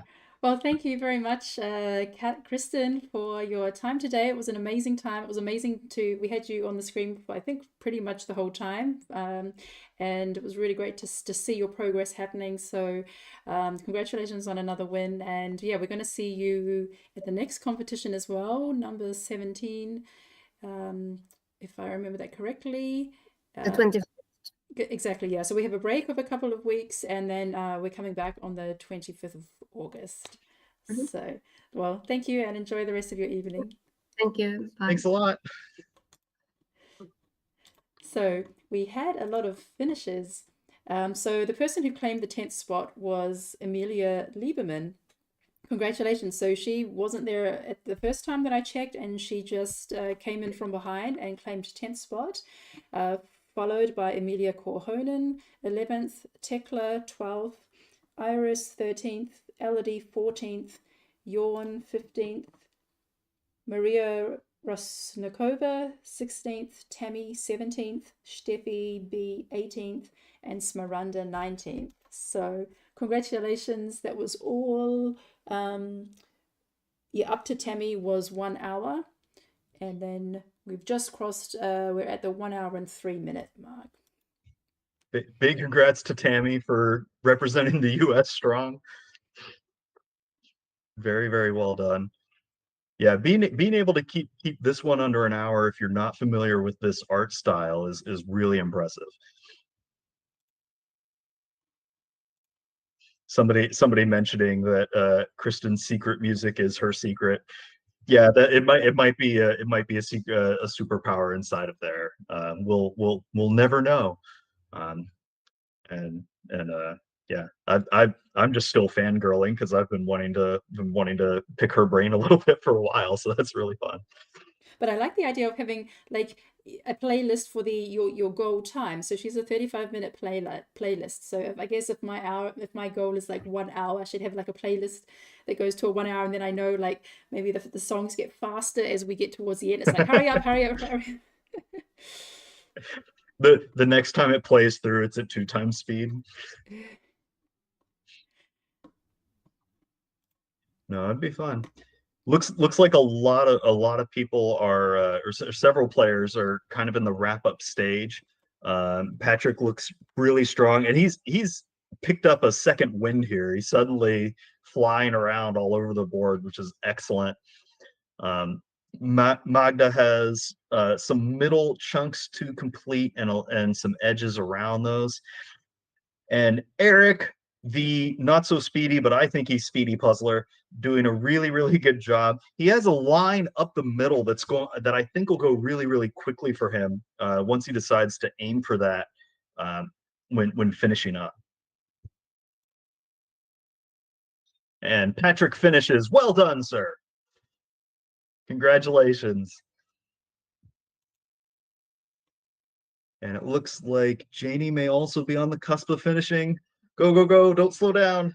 The last little bit is always the one where you start to feel it. You can do it. Keep it under an hour 5.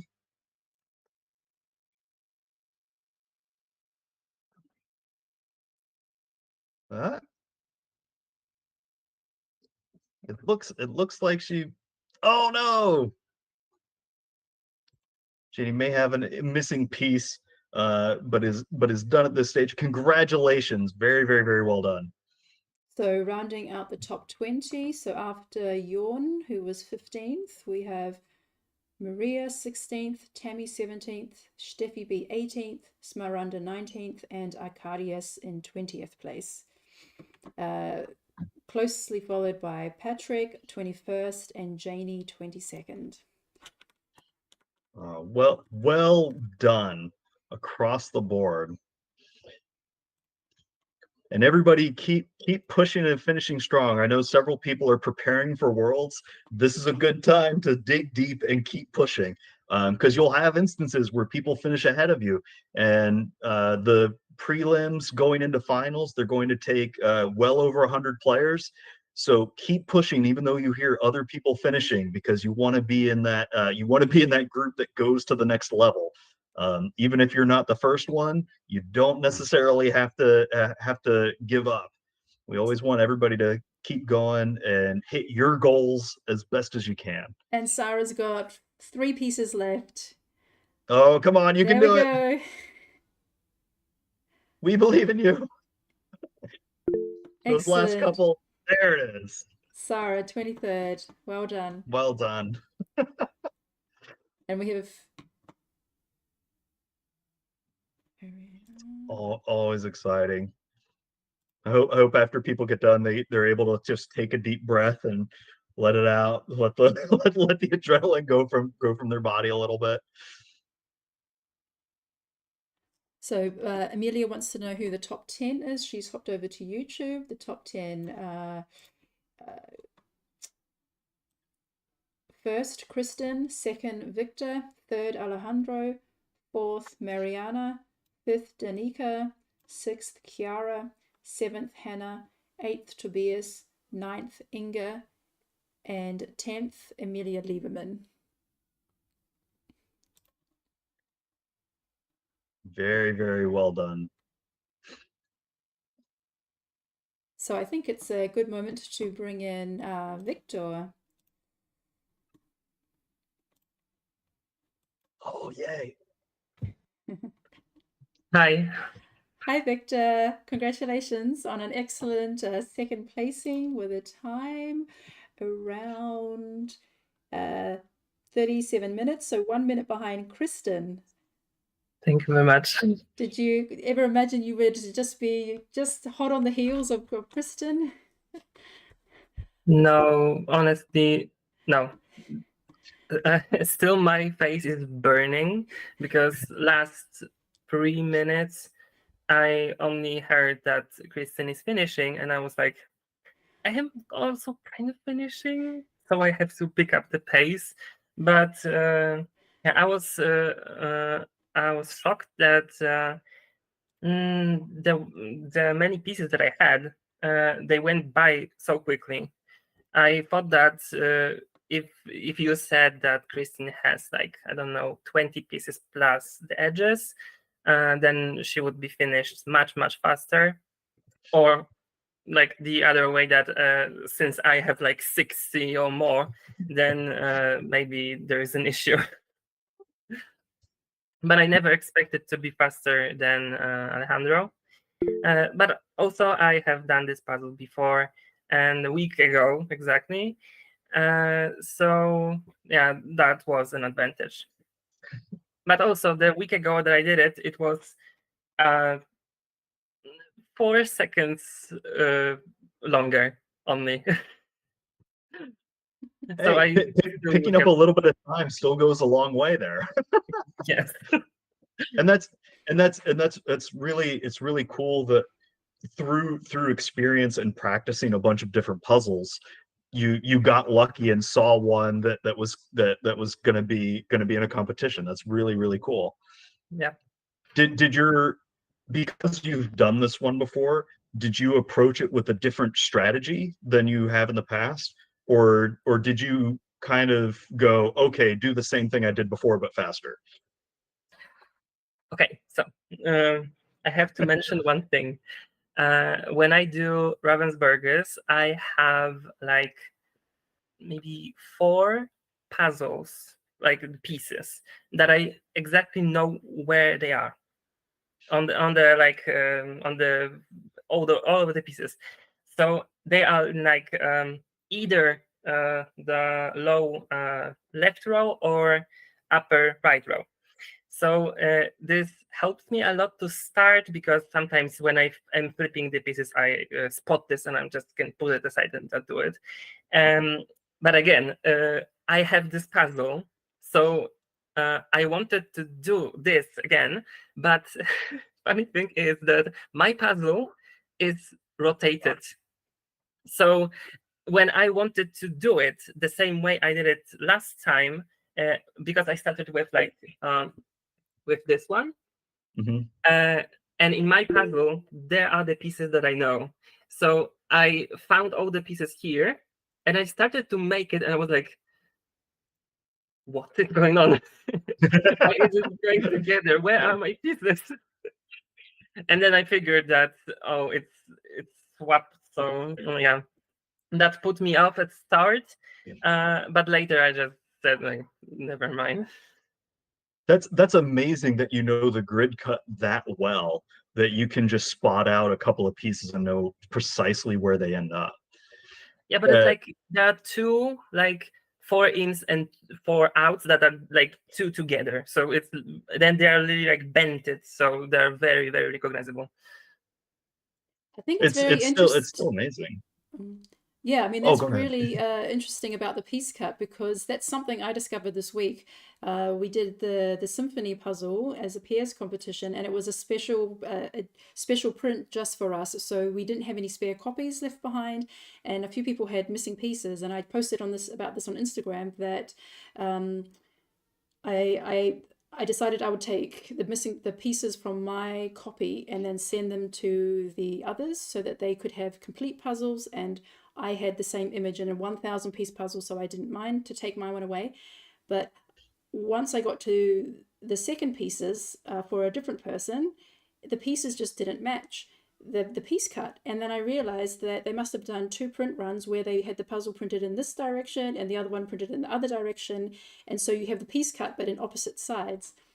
So now it's very interesting that you say that here, that this is actually upside down to the copy that you own already. Yeah, and with Ravensburgers is there's the thing that I saw, probably it was Katharina Reiner from Germany. On her Instagram, she did this puzzle challenge that she like put together 2 puzzles, like the rows or the columns, I don't know, and she puzzled the whole picture from 2 different puzzles. So there is an So it makes the assumption, the composite that, image, yeah. that the puzzles should match each other. But when I tried to do it for fun, not for speed puzzling, I figured that not only they're rotated sometimes, but also the piece cut is not consistent. Like the pieces are always the same, but they're smaller, larger, and etc. So they does not fit. Yeah, there's a couple of different die cuts that are used, and that can be why some puzzles don't line up for that, which is really cool. Do you tend to approach the puzzles mostly from a shape perspective, or do you try to aim for colors or something else? Like tell me about your process. Yeah, so I, in my previous years, in my childhood, I always tried to puzzle by shapes. But then I figured that when I just look at the picture, and then I figured like after 3 months of trying to get to speed puzzling, because I never look at the picture, that it can bring some benefits to look at this. So right now I am not really good with like huge areas of color that I have to like look at the piece shapes. It's not that I am slow, but I'm slower than with like busy images, because I have this thing, and I think it comes from my childhood again, that I used to do from like this really colorful brochures that my mom bought, or I don't know, and there were like those puzzles that you have 2 pictures and you have to point out the differences. So I think that getting that helped me to like, I can look at the picture and see where the pieces go. Oh, in English we call that spot the difference. Yeah. Okay, so that's a good skill, yeah, because if you're used to looking at something and going, hey, where does it belong, or what's the slight difference, like just scanning the image and identifying that is it can definitely help you with puzzling. Yeah, that's a really good drill to run. And it's really easy to like practice for puzzling without puzzles. You can just do those types of spot the differences, and it becomes much easier. You don't have to, like, for example, because there is like this strategy that you can do puzzle only by looking at the picture, like you only have one piece, place it, etc., etc. But it takes so much time, and it is beneficial, but I think it's more effective to do this other kind of puzzles to like elevate this specific skill.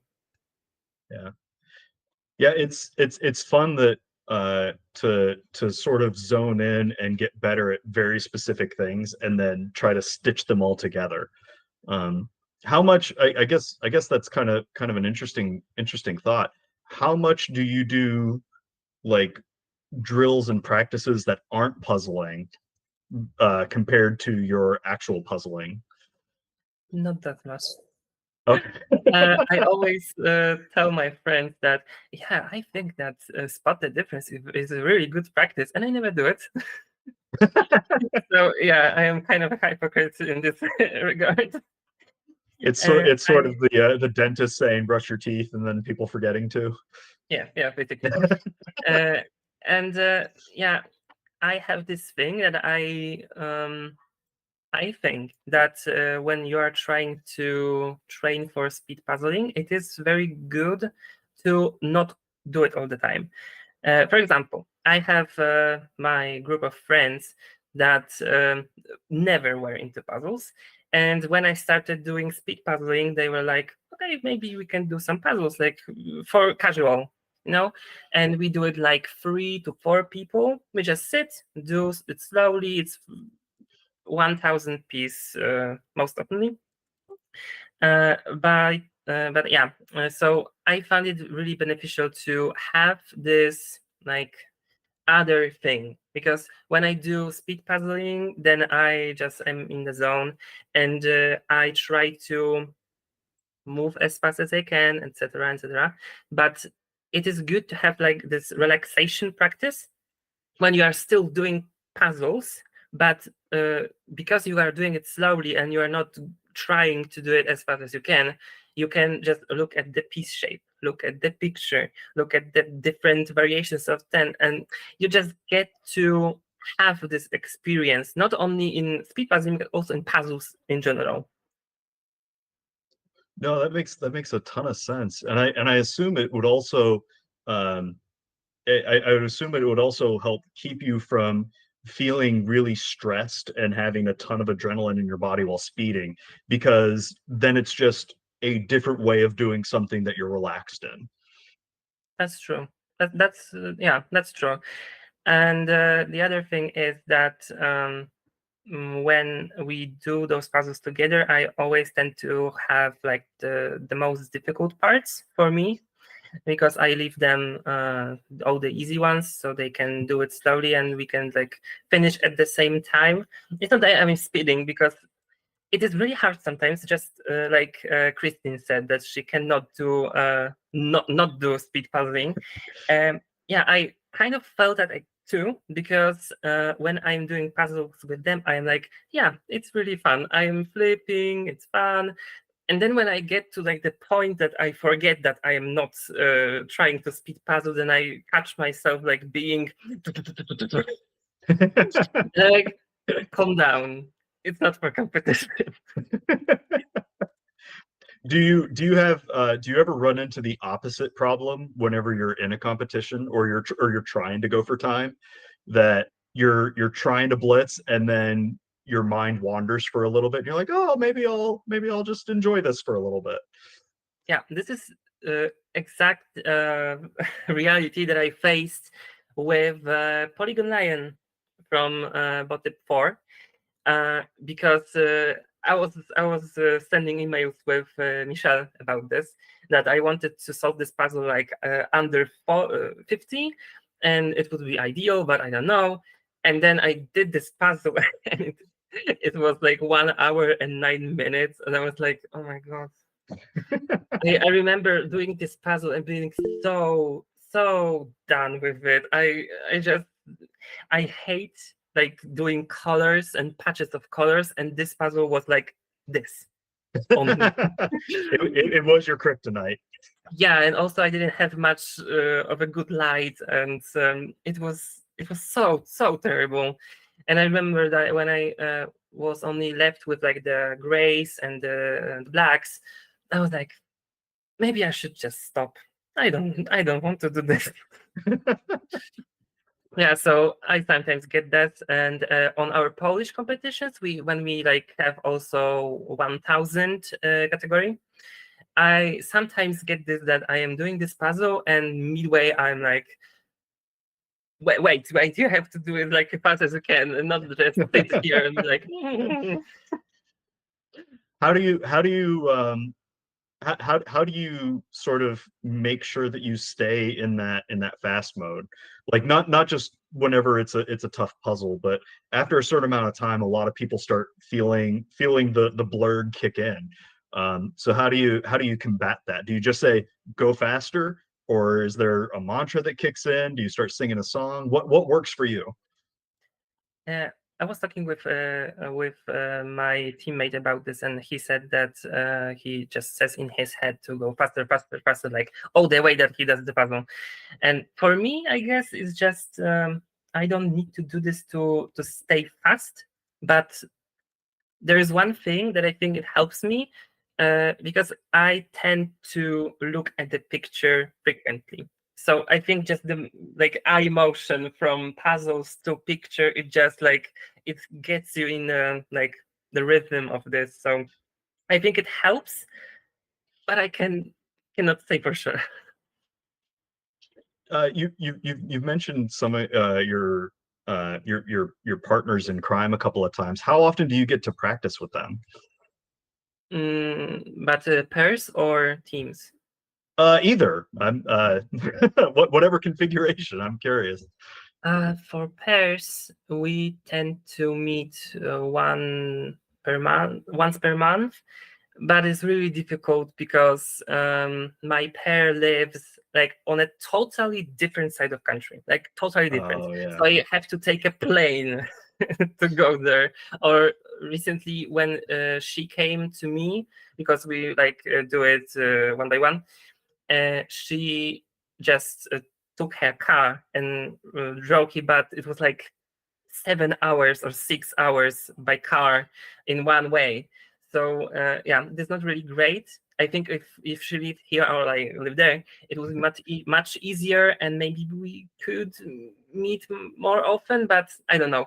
And with team, we only met once, and it was what was it? It was like at the start of July. We did like the double training with my parent and with my team, and yeah, just once. And I hope that we get to meet again before September, because we have I think a big potential, but then again we have some problems that they cannot be fixed on the first meeting. So there are many things that we can really, really easily solve that we have that are not ideal, but we just have to meet. And it's really difficult because everyone is working. My pair partner is working abroad. So it's very difficult. It's really cool that you're willing to fly across the country to meet up with your pairs partner. When did you decide, like, I'm going to commit to this and we're going to just like fly across the country, and tell how did you end up in that position?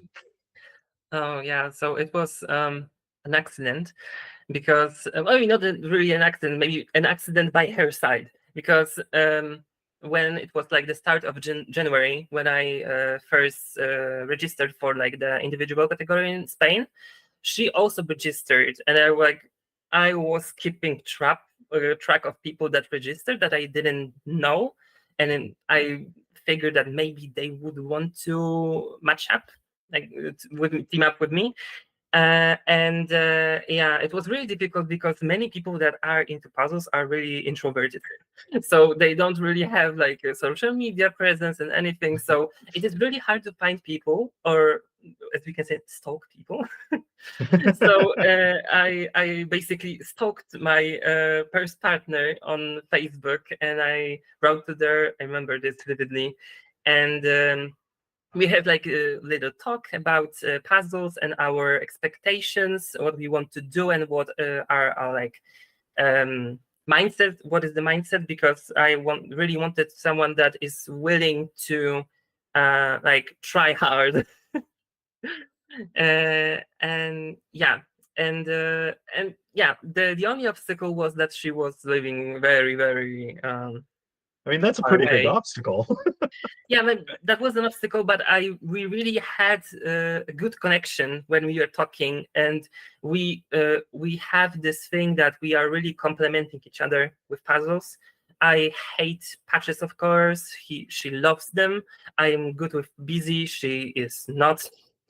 So we are really good together, and we figured that it would be great to have it together and try to do the best thing. And as far as we're trying to make the thing work, I think it's okay. We recently did the puzzle from the Paris competition in USA, and we would win. Oh wow.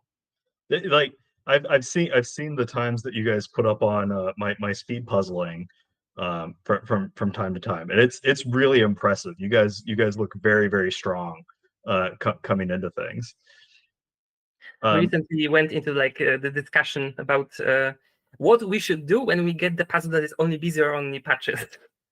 And we didn't came to a good conclusion because for me the patches are really not so great because I have totally different type or style of puzzling, because she is the one that like takes puzzle to her hand and she's trying to put it in, and I just look at the pieces and I think what I have to get, look for it and put it down. So sometimes it's like I'm looking for something that it is in her hand, so it's like very not good, but it's better than busy puzzles, because when I do busy puzzles I am just like, I can do this, but she just sits and like, what's going on?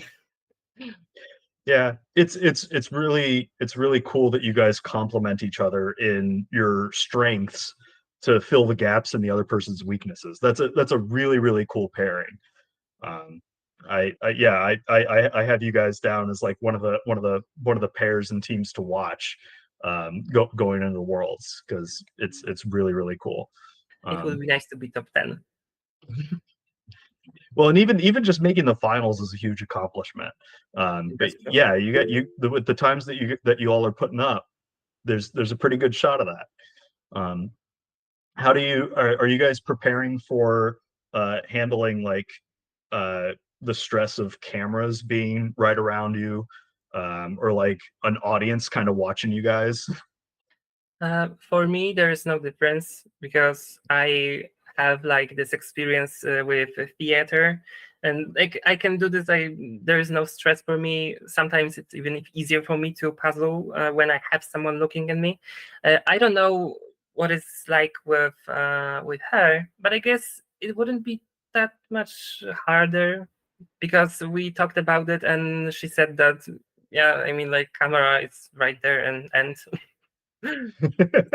I guess there won't be a problem, but maybe there will be. I don't know. We will see at the preliminary in Spain.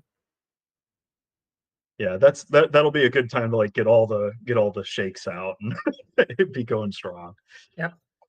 Yeah, well, thanks very much, Victor. Yeah, for chatting with us and yeah, telling us some of your secrets of yeah, understanding the piece cut, and that it can also be upside down. That's interesting, and that there are like pieces that are always the same. Yeah, I think some people are going to go away and study their finished Ravensburger a bit closer. don't put it away. So don't crumble up and put it away in your box. Let it sit there for a few days and soak it in. Look for the patterns. That's really interesting, and we're yeah, I'm impressed with your dedication with your pairs, and look forward to seeing you what you can do in the Worlds. Are you participating in another Euro Jigsaw Jam soon? Yeah, the one right after Tier. After Trier, so on the 25th of August. Yep. Excellent. All right, well, thanks very much, and yeah, savor your second place and a minute behind Kristen. Well done. Thank you very much again. Thank you. Congrats. Bye. So we have had so many finishes. I'm kind of a bit lost for a moment, so I would like to interview Alejandro, but I'm just going to just put some other people up on the screen that we don't have an empty screen. So what was the last one that I announced? So I've been putting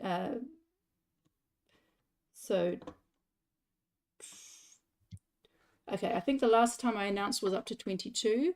Then Sarah Christensen, 23rd. Susanna, 4th. Susanna 24th, Katrin 25th, Veronica 26th, Amka 27th, Magda 28th, Claudia 29th, Marilyn 30th, Eric 31st, Catherine Beck 32nd, Nina 33rd, Farina 34th, Zach 35th, Siobhan 36th, Rika 37th, Linda 38th, Ricardo 39th, Louisa 40th, Sarah 41st, Ricardo 42nd, Jenny 43rd, Aylin 44th, Anna 45th. So almost there. Anetta 45th, Sana 46th, Taya 47th. I may have skipped some numbers, but we're roughly about that number.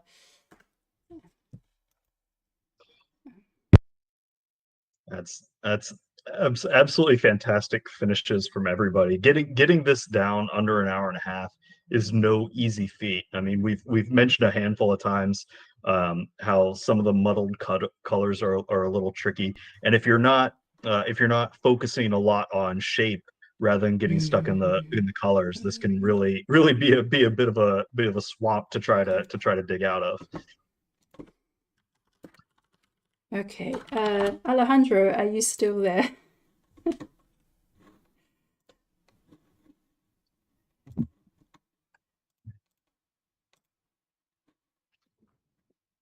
Hi.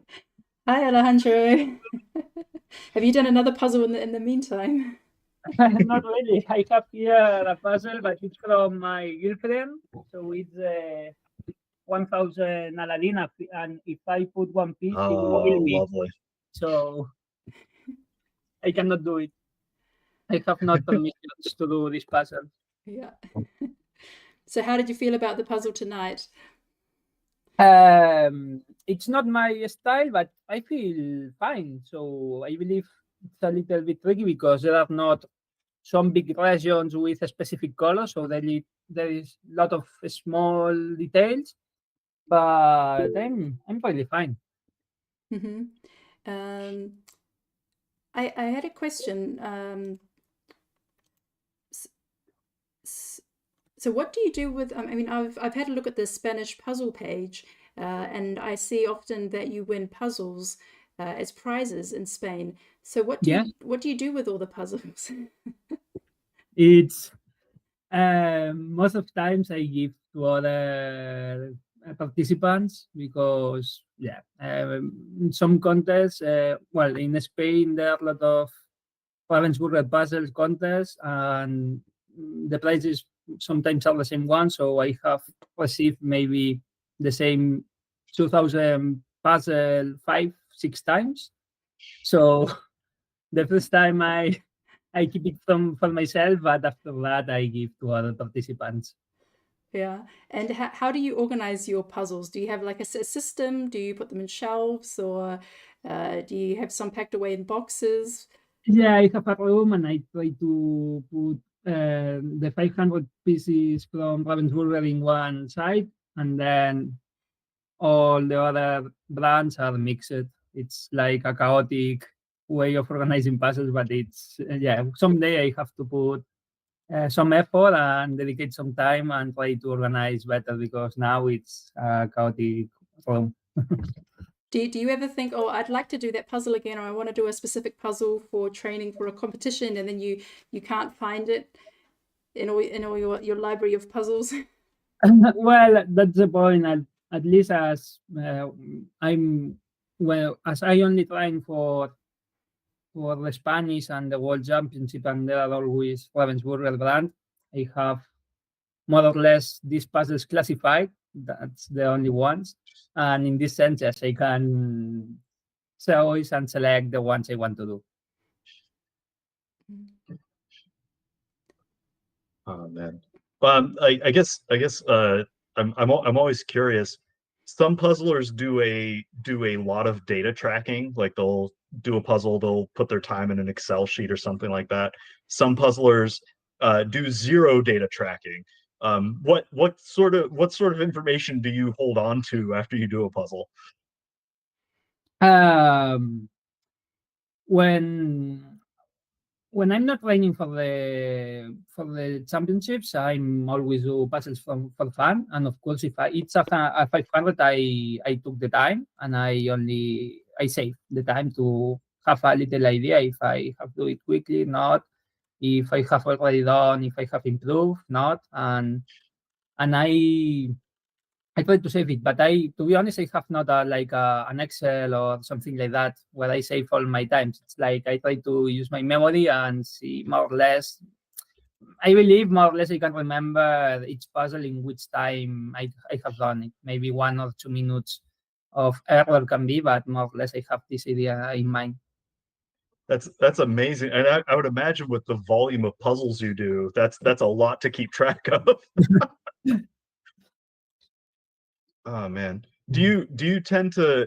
I know you have the Aladdin 1,000 puzzle there. Do you? How often do you do the 1,000-piece puzzles for speed? For the speed, I only do it in pairs. Maybe with my girlfriend, with my dad. But more for fun than other things. But yeah, if one day I want to do 1,000 piece passing all at the moment, so for practice, yeah, I only do it with my father, with my dad, or with my girlfriend. And then now that we have been in holidays, the same for teams. We have done together with my mom all 4 some 1,000 piece puzzles, and that's on the time. Otherwise, I always do it like relaxed, so I maybe can spend 1 week, 2 weeks. This puzzle has been in this table maybe from 2 months, and yeah, it's something typical. That's really cool. I guess now I'm real curious. I know you have your nuclear family. Yeah. How much of a puzzle family do you have now? Like, do you go and travel to other places to puzzle with people, or do they come to you to hang out for a couple of days? Yeah, it's like, of course, I have the advantage that nowadays my girlfriend likes, I cannot say loves, but she likes puzzles. So we can do some puzzles together, and with my parents too. And I have also, maybe it's not so usual, but sometimes we have like meetings, special meetings, and here in Spain, we travel to some cities and we do big puzzles, so maybe 40,000, 50,000 piece puzzles. And that's the only thing that I have done. Otherwise, I have never traveled to a home and said, let's try to do all these puzzles. Only if I go in maybe in a city to do a competition. Of course, if I have the opportunity to practice with other people, I will do it. Yeah. No, it's really cool. Like I remember last year at Worlds, they were trying to break. I can't remember the exact thing, but they were trying to break a record for a giant puzzle solved. And I think I remember you hopping in and helping out with that quite a bit. Yeah. When you're practicing, how often are you changing your strategy a little bit? Do you think about tweaking things from time to time, or do you have most of your puzzle ideas pretty locked in? I used to change my strategies depending on the puzzle. To be honest, looking now this puzzle, maybe I would have changed the way I did it. So maybe I kept the edges for the last part, and maybe I could have done it in the middle path to have a point to put the other sections in this sense. I don't know. But yeah, I try to have different strategies, of course, depending on the puzzle. And if I'm blocked in some point, I try to change the way I'm doing. What's your favorite kind of puzzle to attack? For sure, I love big legends of colors. So in this sense, I'm not used to do for fun and the details, so small details. I like big versions, and in this sense, puzzles, landscapes, skies, water, buildings. That's something that I like a lot.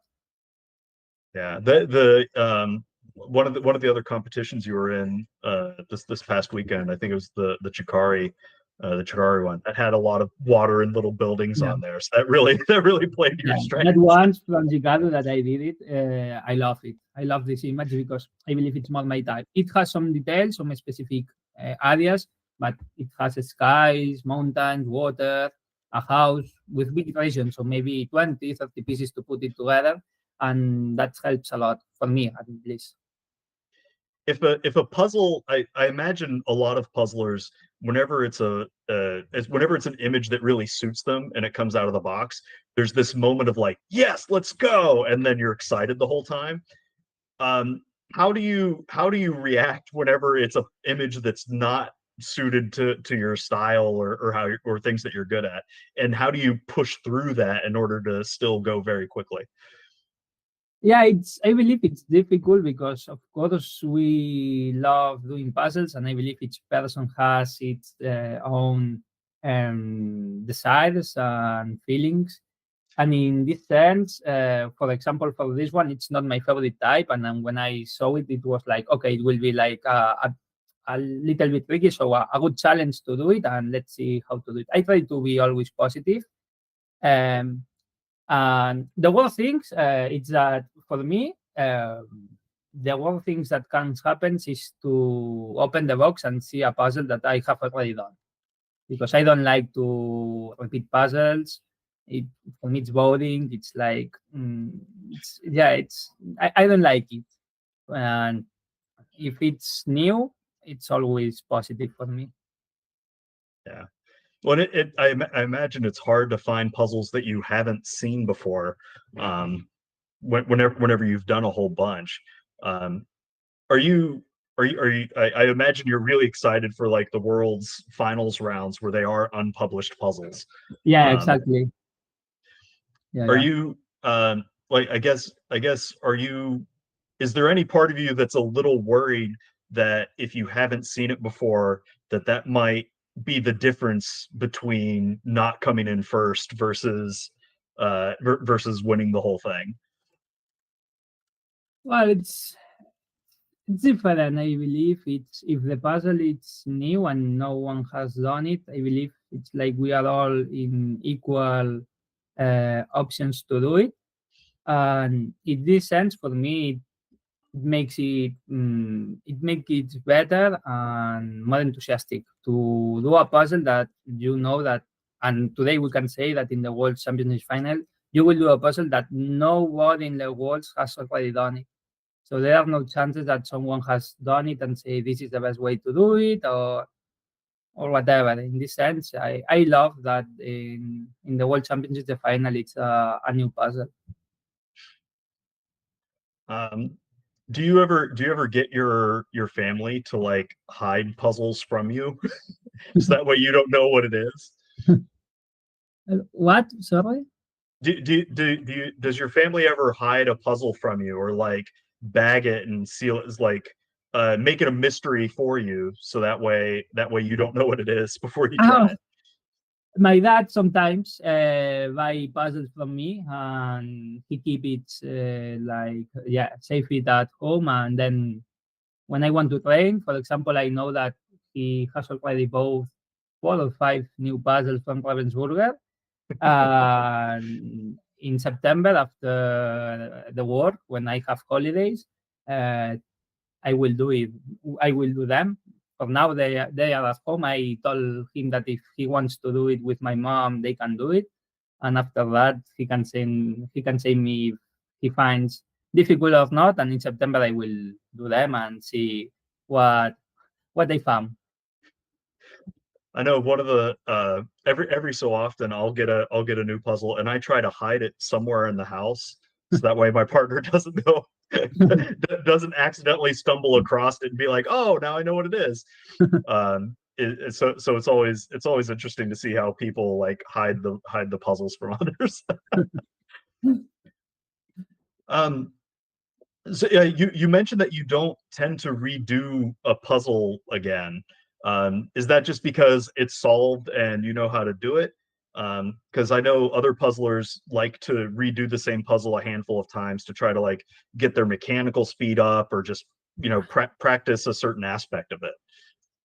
I can, of course, when I want to practice, I do puzzles that I have already done before, Okay. but I try to maybe be sure that has passed a little space of time to be sure that maybe the image, do you know the way to do it, but you are not so familiar with the regions, because otherwise it's like I can see the piece and already know more or less in which part of the puzzle will go, and I believe it's not honest at all to the puzzle, and the time that you can obtain it, it's like not the real one. So in this sense, I try to do puzzles that maybe I haven't done 1 year or 2 years ago, and keep the other one for the future. No, that's really really cool. Would you? I guess now this is exciting. Would you rather have a brand new puzzle that nobody's ever seen, or would you rather it that everybody knew what the puzzle was going to be, and day of everybody got to try that one live? I believe on one hand, it will be really curious to see how people can do the same puzzle so many times, and to see which is the limit, no, which is the top. But for my side, I would prefer to do a puzzle for a random brand that nobody has done before, and do it. Yeah. Oh, even a random brand on there. Yeah, sure. Oh, wow. That's something that I love about this puzzle contest that Michelle organized, is this point, no, that you don't know which brand you will have, and I believe this is special because I have done some puzzles that already done this brand, but I have done new ones that are really cute and I love them. So it's like another way to practice with new puzzles. Michelle does a great job of picking all sorts of puzzles from across the spectrum. Like in terms of brand and style, it's really really cool. I get a kick out of this series because I don't even know what several of the brands are, and it's just fun to see everybody get to go through them. Do you ever, whenever you pull out a different brand puzzle, does it take you a little bit to get used to the piece feel? Or are you sort of like locked into it right after you pick up the first one? Yeah, I believe there are differences. Sometimes, for example, for me, Ravensburger, Clementoni, more or less are the same ones. I'm used to both of them. But for example, Bluebird or other brands, I believe that the pieces can be a little bit small, and maybe the fit it's not the same one. So in Ravensburger, I can make mistakes, so I can put some piece not in the exact way, but it maybe it occurs one time.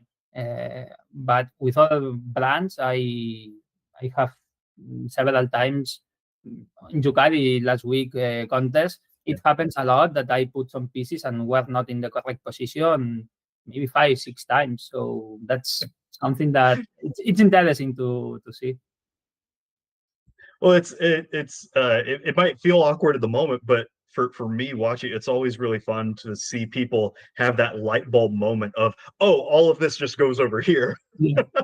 And then the whole thing cleans up and like locks into place. Yeah. It's really really fun. I just want to make a comment that we're at 51 minutes, so we have 8.5 minutes left.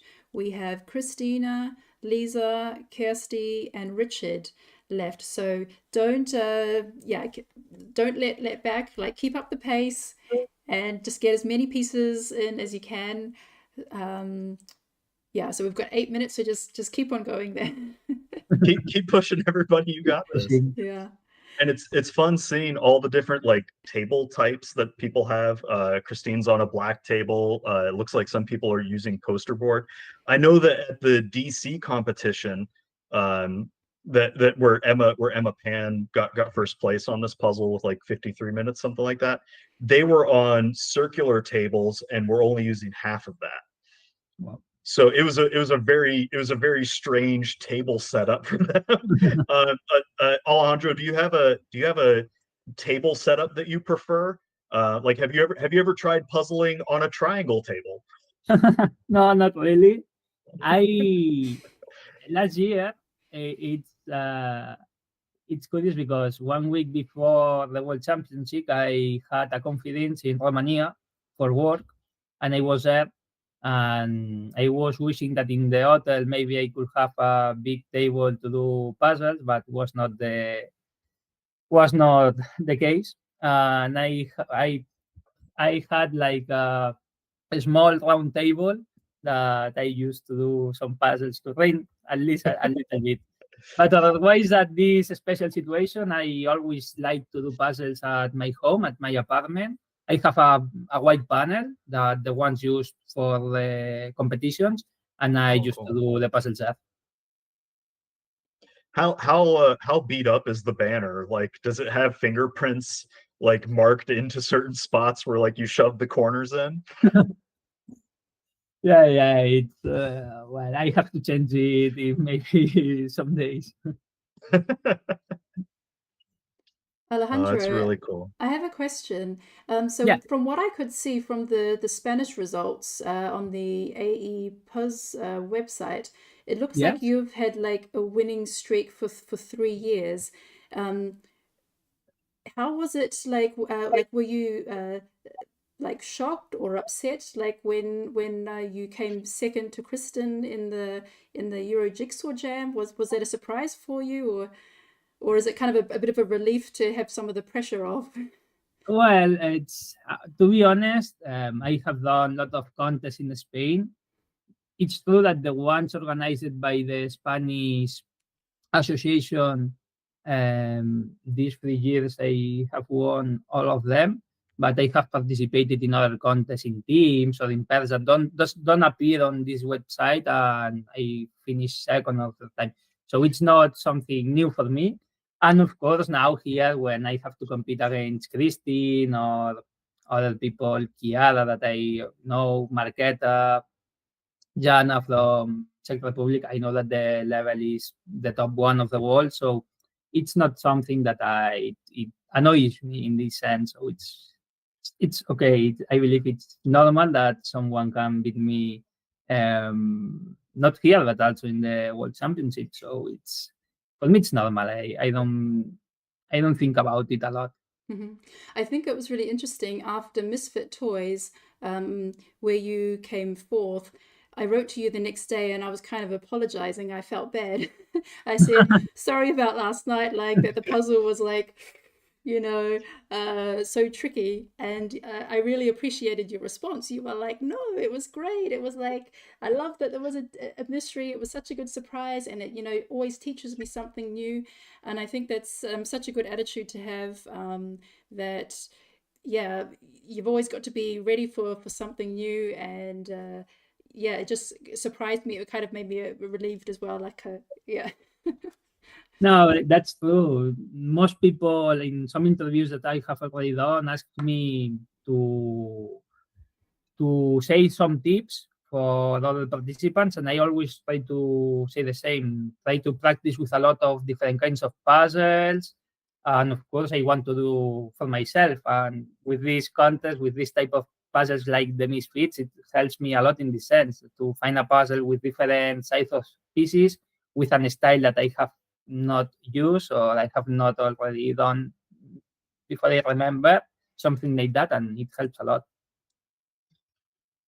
Yeah. It's really great. It's also really cool how you're it seems like you're much more interested in just doing your best, and wherever the time sits, that's where it sits. And if people rank around that, it's kind of it's good for them. Is that the sense?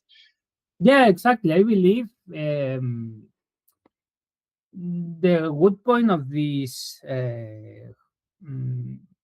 this sport, whatever you want to call it, is that you don't compete against each other. I believe you compete against against yourself. So it's only you and the puzzle, and you have to beat the puzzle in the best time possible. Of course, there are some factors that can influence in this online contest, the light, that somebody can have better light or not, or the mood that we have. But in same conditions, like the World Championship, in the same place at the same hour, it's only you against the puzzle. And in this sense, if there is someone that do it better like you, it's like it's okay, and you have to congratulate the other person because with that puzzle, she or he do it better, and that's all. That's really great. I always think it's important to really hammer home that it's about doing your best, and that's more than enough. Yeah, Yeah. exactly. Well, thank you so much for your time, Alejandro. Thank you for sticking around for so long. We really enjoyed You're chatting with welcome. you. And yeah, we'll see you next time as well. Yeah, there's 2 minutes left. So go, go, go, everyone who's still going. And yeah, thanks, Alejandro. Thank Yeah, you. finish strong. Kirsty just did the big shoulder sleeve roll up, so she's ready to put the last couple handfuls in.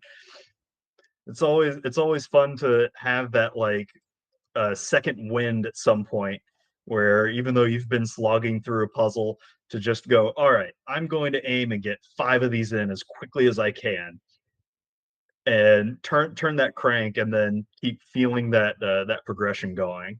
But this is by no means an easy puzzle. Even though we had several people finish under an hour, a lot of those are people that have been competing for a while, or have been practicing and preparing for Worlds. Tammy, who's the one of the world Guinness World Record holders for puzzling, she got this in under an hour. But a lot of people are catching up to that little by little. Yeah, so we have the last dark shady pieces left, and Richard has the working on the child in the middle. Yeah, that child, that it's the middle child that always causes the problems, right? Like that's the I think I could say that as a middle child, I'm allowed to get away with that. 5, 4, 3, 2, 1, 0. Stop. Congratulations, All right. everybody! Well done. It's a marathon. Congratulations. Very well done. Yeah, so Christine, Lisa, Kirsty, and Richard, you can go ahead and count those leftover pieces and let us know in the chat how you went.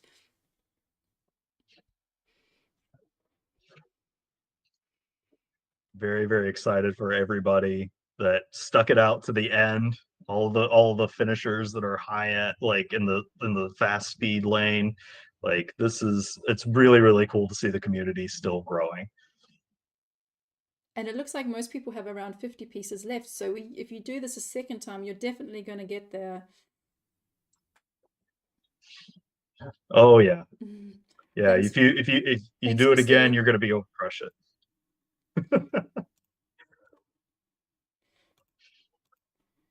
Yeah. The dark side may have won this time, but that just means the next time you do the puzzle, it's Return of the Jedi. You're going to bounce back. This is just the Empire Strikes Back arc of your puzzling. That's all. Yeah, so Christine is going to finish her puzzle now. Yeah, well, that was a great 2 hours. Yeah, it was interesting having just a longer interviews and having the time to have some deeper questions. So thanks, Jim, for just coming up with those the quick fire questions and having so much prepared. And yeah, Lena, you did such a great job tonight. I mean, this is just show you my WhatsApp. This is how it looks like. This is like all the messages that Oh Lena no. sent me tonight.